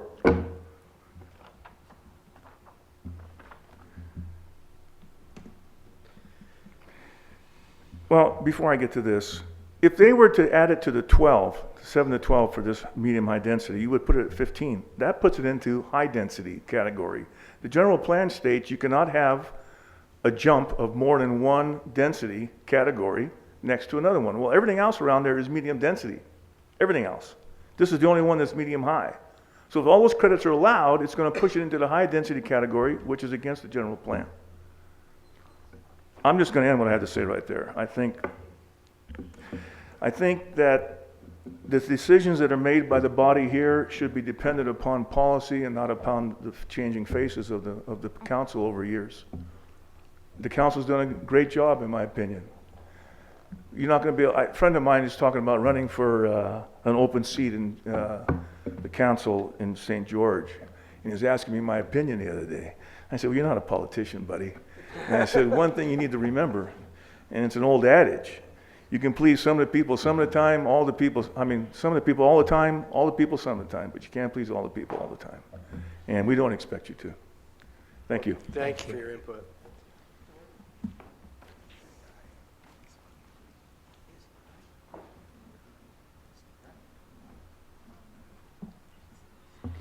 I'm Dennis Goyen from Bella Vista. We're the Gripers.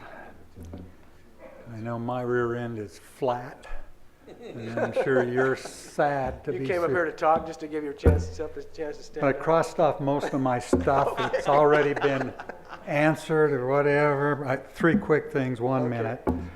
This is about the new street at 1100 East. And I'm trying to think how this is going to work. Because I thought, who would use the new road that's proposed for 1100 East? I was trying to think about the traffic flow, you know. And so I thought most of the people in the morning, they head west towards, St. George and Washington to go to work. And so what sense would it make for them to go to the east, to 1100 East, to use that road? And then when they come home in the evening, most of the people, they're coming from St. George and from Washington, and they're heading to the east on Telegraph. You mean they're going to skip Bella Vista and drive an extra few blocks and go down to 1100 East and come back? We're not trying to force people to use the other road. It's for emergency purposes. Well, I think that's about what it would amount to. So I just was, I know this is a real iconoclastic thought, but I thought, and it'd mess up the whole plan, so I guess it can't work. But what about if they made that road at Bonnie Lane go out to 1100 East and get some use out of 1100 East? Okay, that was one thing. The other thing was concerning the RV parking. I really liked what the city attorney said, that unless it's stated in the provision for the approval of this development that it can't be used for commercial, it has to be used for the renters, it won't work. So I really appreciated that. Third thing, last thing, about blue clay mitigation is not really a valid reason for the high density project. Blue clay, that is really to say expansive soil, is all over St. George, it's all over Washington, it's all over, okay? Builders are building on top of blue clay everywhere. It doesn't stop them. And they're creating problems everywhere. Well, they're doing percolation tests. They're figuring it out. It's a lot different than it used to be. So anyway, I just think that, they're going to build on blue clay there. People all over are building on blue clay. I'm done. Thank you. I just hope they don't put that airport on that blue clay. They might have to redo it. Thank you. Thank you. One more?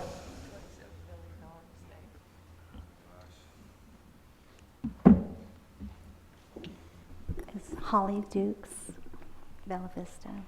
Thank you, Council.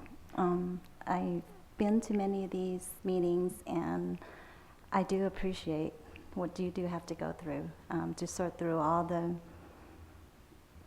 proposals from both sides, and it is difficult sometimes to be caught in a situation where you have to try to do your best to do the right thing.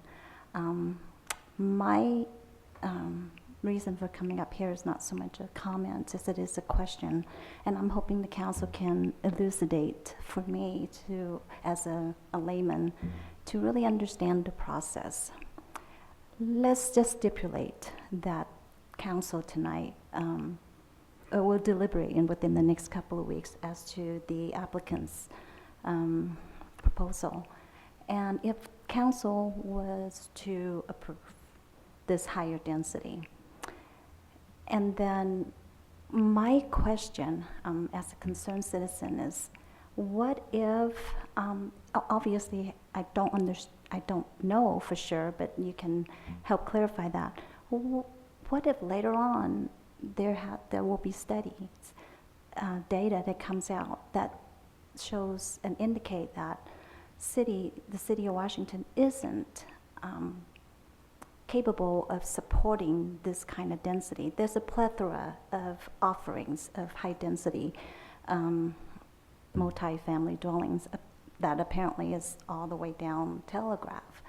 So is there data to support this kind of density? And what if it is, the city isn't able to support that? My concern, it is the high density. Higher density portends crime, greater crime issues, urban issues. So that is something, so if you do approve that, and then later on, we find out that, the impact is beyond what can be administered. So how does that work? I guess is my question. So the approval before there's data supporting such density? So that's, I don't know how to answer that. I mean, communities grow and communities get dense. I mean, you have a lot of metros that are very safe, that are very high in density, and that's a policing issue. And, a lot of times people have concerns that they tie density back in value or quality of product. It's not, it doesn't correlate. I can show you really good projects that are high dense, and I can show you really bad projects that are low density. So, certainly, at least with this project, we've spent, 4 years now between the different applications going back to the prior owner to try and step up the quality of project. I just don't see the correlation with density and quality. Does that make sense? I understand density and traffic and density and other things, but I don't think that density directly. Well, I think maybe it's beneficial to kind of look at some of the scenarios where we have problems with density. So in one case, you might just say, well, we've just overbuilt too many apartments, and the market isn't there for them. There is the possibility. Right now, that's not the case. There's a really high pressure for apartments, and people can't find enough of them in the area. But the pendulum could swing to the other way, and the market, we could leave some of these open. And that mostly hurts the developer. The other case would be traffic. You have too much traffic, in which case us or a future council gets together and they say, okay, what can we do to improve the roads, to change it so that there is greater safety, more signals and other things, and we just kind of take those as a process at a time. Running out of water, those other things of power and water, we tend to grow with those, and the more people who come, they bring in more tax base, and we can generally grow with them. So I think in some ways the council doesn't necessarily think that way, because we're at least a little bit more aware of the tools that are there and available to us to help us grow, because we've been thinking about growth and how to do that for some time. But growing beautifully and making sure that we retain some of the things that we love about that's a real concern. It's a real process, and I appreciate your concerns, because the growth is coming at us fast right now. So approval before approval, and then the remedy come later. Well, at Instead this point, we don't have justification for denial based on that it's just too dense or that there's too many apartments already. So we don't have those issues in front of us to say, okay, look, we can't see giving a height waiver for more because we just don't need that in the city right now, or we don't have a traffic problem. We're aware that we're going to have concerns with traffic and that there are issues, and we need to study that out. We need to think about that, but we don't really have a justification in front of us yet that would say we don't have it. Now, the council has some real concerns about just one inlet. And so we've talked about, let's make sure that there's at least two.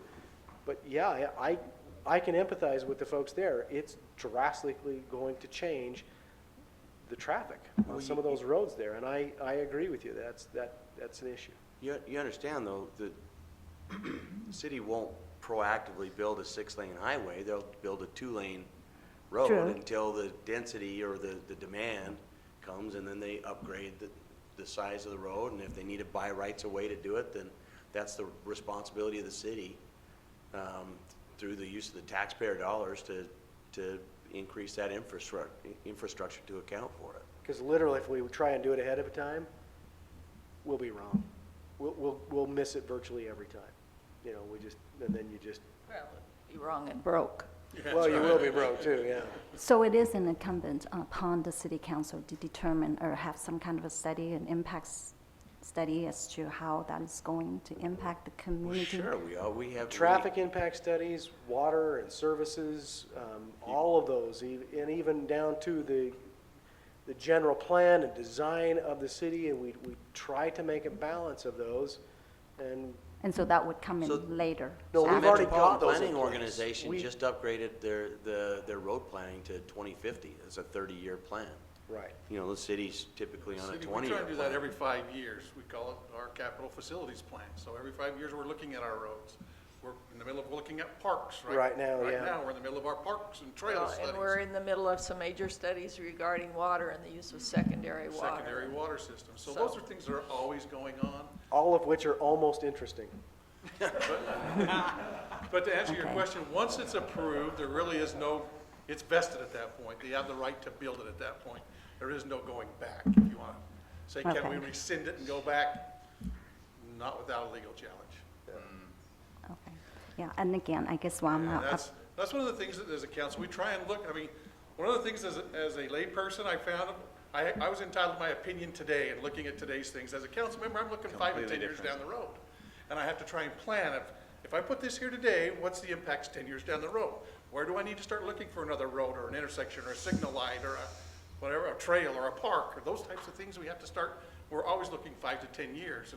And so sometimes when we hear things about today, we're saying, we're looking 10 years, or proposals we bring forward, we're saying, yeah, today we're all right. 10 years down the road, we got a problem. And that's why we're talking about it today. And so, yeah, Well, we're always not the only ones that have to look at it either. These people have got their monies on the line, okay? If they're not studying it and they're not figuring out what is needed in that area for that population, if they haven't done that, they can lose their shirts. You know, so yes, we have our responsibility, but they have their responsibility too, to the people that are putting up money to the building that they do. And they're convinced that this is something that's really hot on the market and is marketable. Our perspective is, what does our city need? What do our people need? You know, where are reasonable places and reasonable ways to do it? And you've heard that going on for 4 years if you've been around here. That discussion continues, and it will always continue. In all fairness, I think I guess the fairest metaphor to apply to this is developers build homes, and we live in them. And we're grateful for that concept and part of our city. And we're doing this whole three-way thing, but I kind of consider it as what you're asking us is almost considering taking a road trip. We set the concept, we set the course. There's a lot of things that are unforeseen no matter how well we plan. And there's people in the car, that's you guys, and there's people driving, different responsibilities, same intentions of getting where we want to go. And hopefully that car holds together, you know. We have to take things with the best vision that we can, with the best professionals around us, to make sure we can consider everyone and the intents of the city as it exists. I appreciate your very educated, articulated question that made me very intimidated to try to answer. Obviously, there's an amazing amount of concern in all parties. What we're hoping people see in this process is this is communication. It's not pretty. Some people refer to it as sausage, but it's this concept of mixing everything together to try to come out with the best possible outcome. And this is a great concept, so thank you for your question. Well, I was going to say the same thing. Thank you for your comments and your questions. And I have come away with from this meeting with a number of different things to follow up on and look up. We've had a great conversation. we've had a lot of very good input, and I've written myself some homework down here to go check on some things and look up, so thank you very much. Thank you. I do appreciate the opportunity that we do have in this whole process as concerned citizens to be able to express our concerns. And I did just want to come up and ask that question, but since I'm here, I do want to express my concern about the higher density. Okay. As both my husband and myself being senior citizens, it is intimidating to think that, you know, the peace and quiet that we have come to enjoy will be greatly impacted by higher density, because there is with that inherently going to be a lot more traffic, probably more crimes, and it will change the dynamics of the community. And so as senior citizens, and as we continue to get older, that is a great element that we are fearful of. So if you will take that into consideration, appreciate that very much. I appreciate it, and I appreciate you coming out tonight, all of you, because this is so much more helpful than just blasting us on Facebook or something like that. To actually come to these open hearings, give us your input, give us some homework to go do. I really do appreciate it. Thank you. Thank you. But for all of you. Yes, yeah, I meant that for everybody, yes, thank you. All right, I'm entertaining a motion to close this public hearing. So moved. Seconded. Motion and a second. Turek, aye. Ellison, aye. Granger, aye. Clough, aye. Ward, aye. All right, we'll move on. Item 7A, we need to table. So I need to entertain a motion to table item 7A. Mayor, so made. Sorry. Go ahead. You're good. Okay, wait, now, I had a 7A question and before 8A as well, before right? we do that, Mayor. Yes. Mary Yeah. had brought up the point yesterday, that is there a need for us to, would it be helpful for us to make an approval for the existing limit, so that if he's holding off on things, I would be happy to make a. I think we're fine. I think Okay. that it would probably be premature this evening to take an action on this. Well, I We had just- a great discussion last night. I agree. We're going to kind of bring that kind of, at least what we saw as kind of that priority that as we understood it, but knowing that if it doesn't match up what you thought, you can adjust it, but we'd like to have that before you. Well, so I'm just referring to Barry's comment that I didn't fully understand it. You sounded like you did, but if it would be beneficial for us to make a resolution that adopted the current one and left it open to finish the conversation later, so he could I move wouldn't forward. just because of the, I think Barry's concerned if it delays for many months, we could, It was 98. well, it's not gonna impact anything because our current impact fee is the impact fee. Okay. So it just may limit our future use, but our current impact fee is still in place. All right. And I would just as soon not kind of make one adjustment just Agreed. because of all the requirements that get kicked in with that, and Agreed. have to turn around and do it again, and all the requirements kick in with that. Okay. Well, just as long as staff is able to continue their business, that's Well, good. we are because we've got an existing impact fee. Thank you. Did that help, Councilman? Yes. Okay. Yeah. So what is the motion? The motion is to table. 7A and 8A? Yeah, we could do, It was just for 7A, but We do took need 8A to off. 7A. I think we need to do them separately, don't we, Denise? Well, didn't we deal with the other one at the beginning of the meeting? We did 9. With the approval, 9A, yeah, sorry. That's the one that I. To table, we need to get to the, Just make a motion to close the meeting right now? we're going to address 7 alone.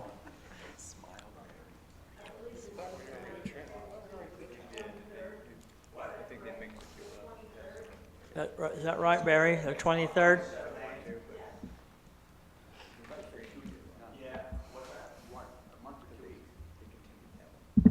How much time? Yeah. Keep it.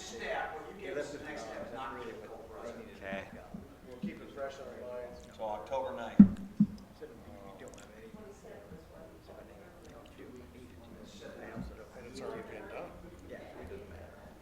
So you want to make the motion? then, Sure, Nancy, Mayor, to I make get a it motion before- that we table the consideration to approve Washington City Parks and Recreation Capital Facilities Master Plan until October 9th. Second. Motion and a second. Ward, aye. Clough, aye. Granger, aye. Ellison, aye. Aye. Move on to item 8A. We need to also table item 8A Mayor, I make a until motion to October 9th? You table wanna that move until the 9th. Okay. Okay. Second. I have a motion and a second. Turek, aye. Bellis and I. Woman, I. Buff aye. Ward, aye.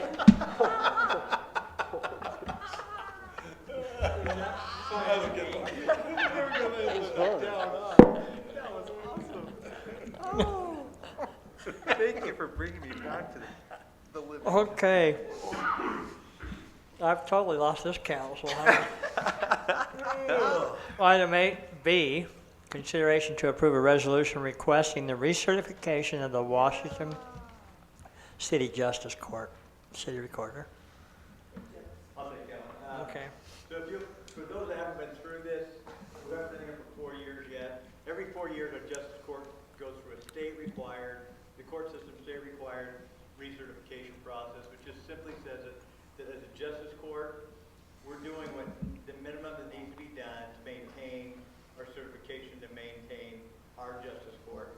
3 requirements are, city attorney has to give an opinion as to its compliance with the 8 or 9 or 10 or 50 requirements by state law, that the judge gives his affidavit that he's in compliance in his courtroom, as well as everything else. We got prosecutors, we got defense attorneys, those kind of things available, and that we approve that through a resolution which is provided for here. You have everything there in the packet, and we need to have that in by when, Denise, you remember? January, February 2020. Well, that's when it's recertified. We gotta have it in by November, a certain date in November. Yeah, so we try to get it here as quickly as we can to make sure we get it up to the judicial, the administrative courts, to give them our approval and our recertification documents for it. Those have been provided.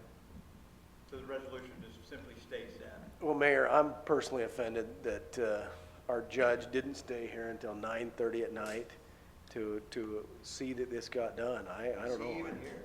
No, he's not here. Yeah, you know. He's through. He's having Here's the way to fire PPIs. him, don't recertify it. Councilman Ward, he's busy having PPIs right now. He probably is.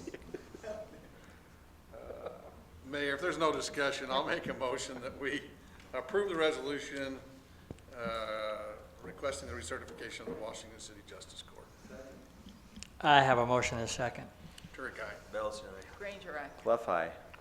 Ward, aye. Thank you. Mayor, on this next one, if you just want to recommend that Got this down, yes. a modification of the agenda, just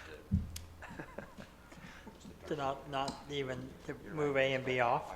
Yeah, so the mayor and I had this brief discussion that the item quite frankly, there was nothing associated with either of these items that were significant, and then when we removed item 9A,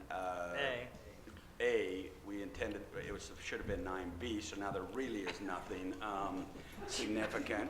So we're just recommending the mayor entertain a motion to just then remove 9A from the, modify the agenda. Or 9B. 9B, geez. I'll make the motion that we remove item 9B from the agenda. Second. Ward, aye. Buff aye. Granger, I. Bellis and I. Turek, aye. So do you want us to reinstate item A now? No, I'll just give you a quick, when I do my update. Yeah, all right. I'll tell you just what. Anything to report from your assigned committees? Oh, well, do you want to talk blue can for a few minutes? Oh, God. If you have some input, I'd. Hey, honestly, if there's anything. I'm going down to the recycle facility that's in Vegas that the solid waste district has contracted to receive our recycling on Friday. They're in the process of building a transfer station at the landfill so that the trucks that, all of the trucks are gonna go to the landfill. The ones that have recycling will divert into the transfer station where they'll be put on trucks that are over the road haulers and taken out of And that's out of Vegas. Vegas? It's out of Vegas. But they That's have where to the build recycling that facility- station? No. The transfer station's at our landfill, And it really is, they gotta have some concrete barriers and have a place to put the trash so it doesn't blow around in the wind and So whatnot. people are still gonna see those blue trucks go into our landfill. Correct. You're just gonna see one that has household refuse going left and one that has recycle go right. They're all gonna say Republic. You're not gonna see the difference, but yeah, they're in the process. I mean, you know, the lapse in recycling was temporary, and we're getting it back on track, at least through the remainder of the contract period. So, and that contract, are we paying more than what the other company was going to increase us to before they jumped out of the contract? No costs have been transferred. From day one of the Blue Can, any cost increases have been borne by the district. They have not been passed on to any of the property owners over the last How are few they doing years. that? They just have some rainy day funds they're tapping They've into? had some fund balance that's what they're using to fill that shortfall. Of course, one of the things that we did on the solid waste board was, there's actually 4 contracts in the county. You've got hauling of everyday refuse, you've got the landfill, you've got the hauling for the recycle, and then you've got the recycle program. They all had differing ending dates, and we extended a couple of the contracts so that everything sunsets January 2021. And so what we're looking at doing is having a good comprehensive long-term solution for any programs moving forward from that date.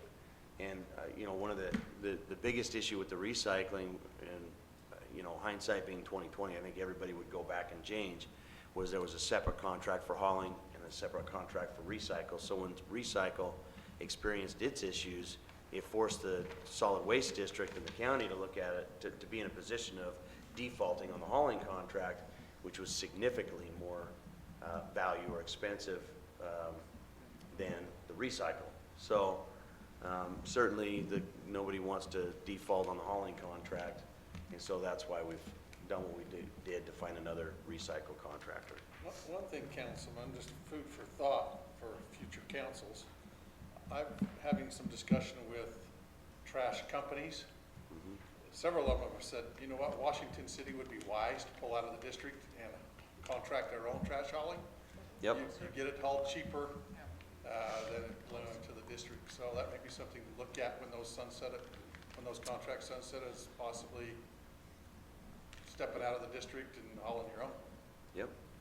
Well, it's an interesting I would think, though, that if we stepped out of the district and hauled our own, that they would make it up on the landfill tipping fees, or we would end up having to create our own landfill again and run our own landfill. Yeah, and that could happen depending So- on what they did with your trash company that you contracted with. Yeah, because internal district tipping fees are, they're like $16 Then per we could ton. turn around and turn that into a toll road. We play tit for tat here. We got our ways. You want to talk about tipping fees? We just became a toll road. Hey, you know what? I got no problem tangling with the county commissioner or two. I've done it before. And we'll put transit funds into that. That's right. Anyway, just food for thought, because they say because of our proximity to the landfill. We're not afraid. Okay, we that we established could get it that. picked and hauled.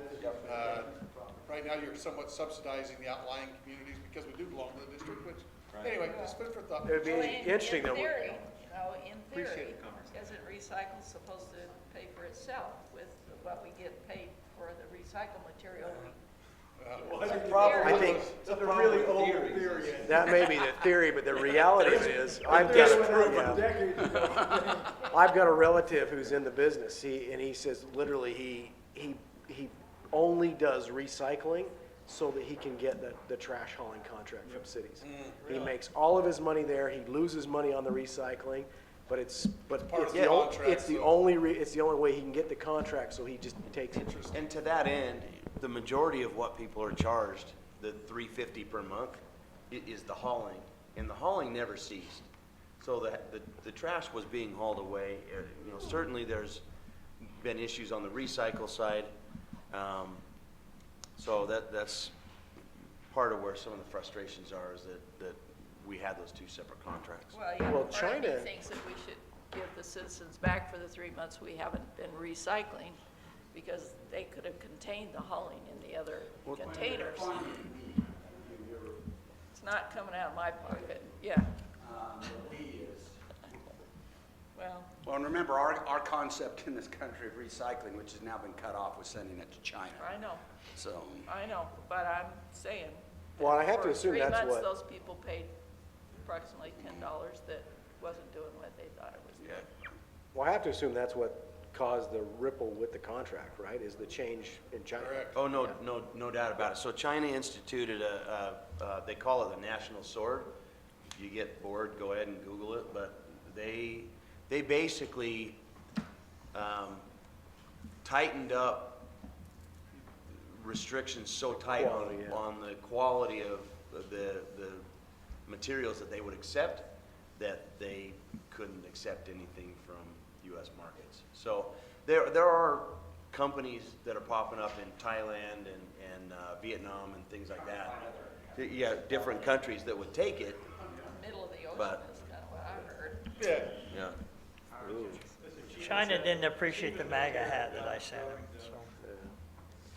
All right. Mosquitoes are doing what they're doing. There's interesting Dying things, now, but aren't they? there's actually a huge increase of a couple of the sicknesses coming around, but they haven't been attacking people. There's just been carriers. So. Yeah, we actually, my wife had a friend in Salina that passed away this last week from West Nile. Yeah, Really? West Nile's coming back. Yeah, it came from nothing to a whole bunch, even though we didn't have a boom of mosquitoes. Coming out of Vegas, nothing good comes out of Vegas. That being said, I've reported. So I suspect we'll have a resolution coming before us soon, but we just retired the chairman of our, Chamber. the chamber is, I was actually gonna refer to our planning commission. Rex Papa is Yep. retiring and going on a mission. Quitting it all, huh? Before he gets all that stuff built that he was. I know, yeah. Okay. That'll be coming shortly. I may have to ask y'all to do an intern pro temp for next week. Maybe ask Craig Coates to do it.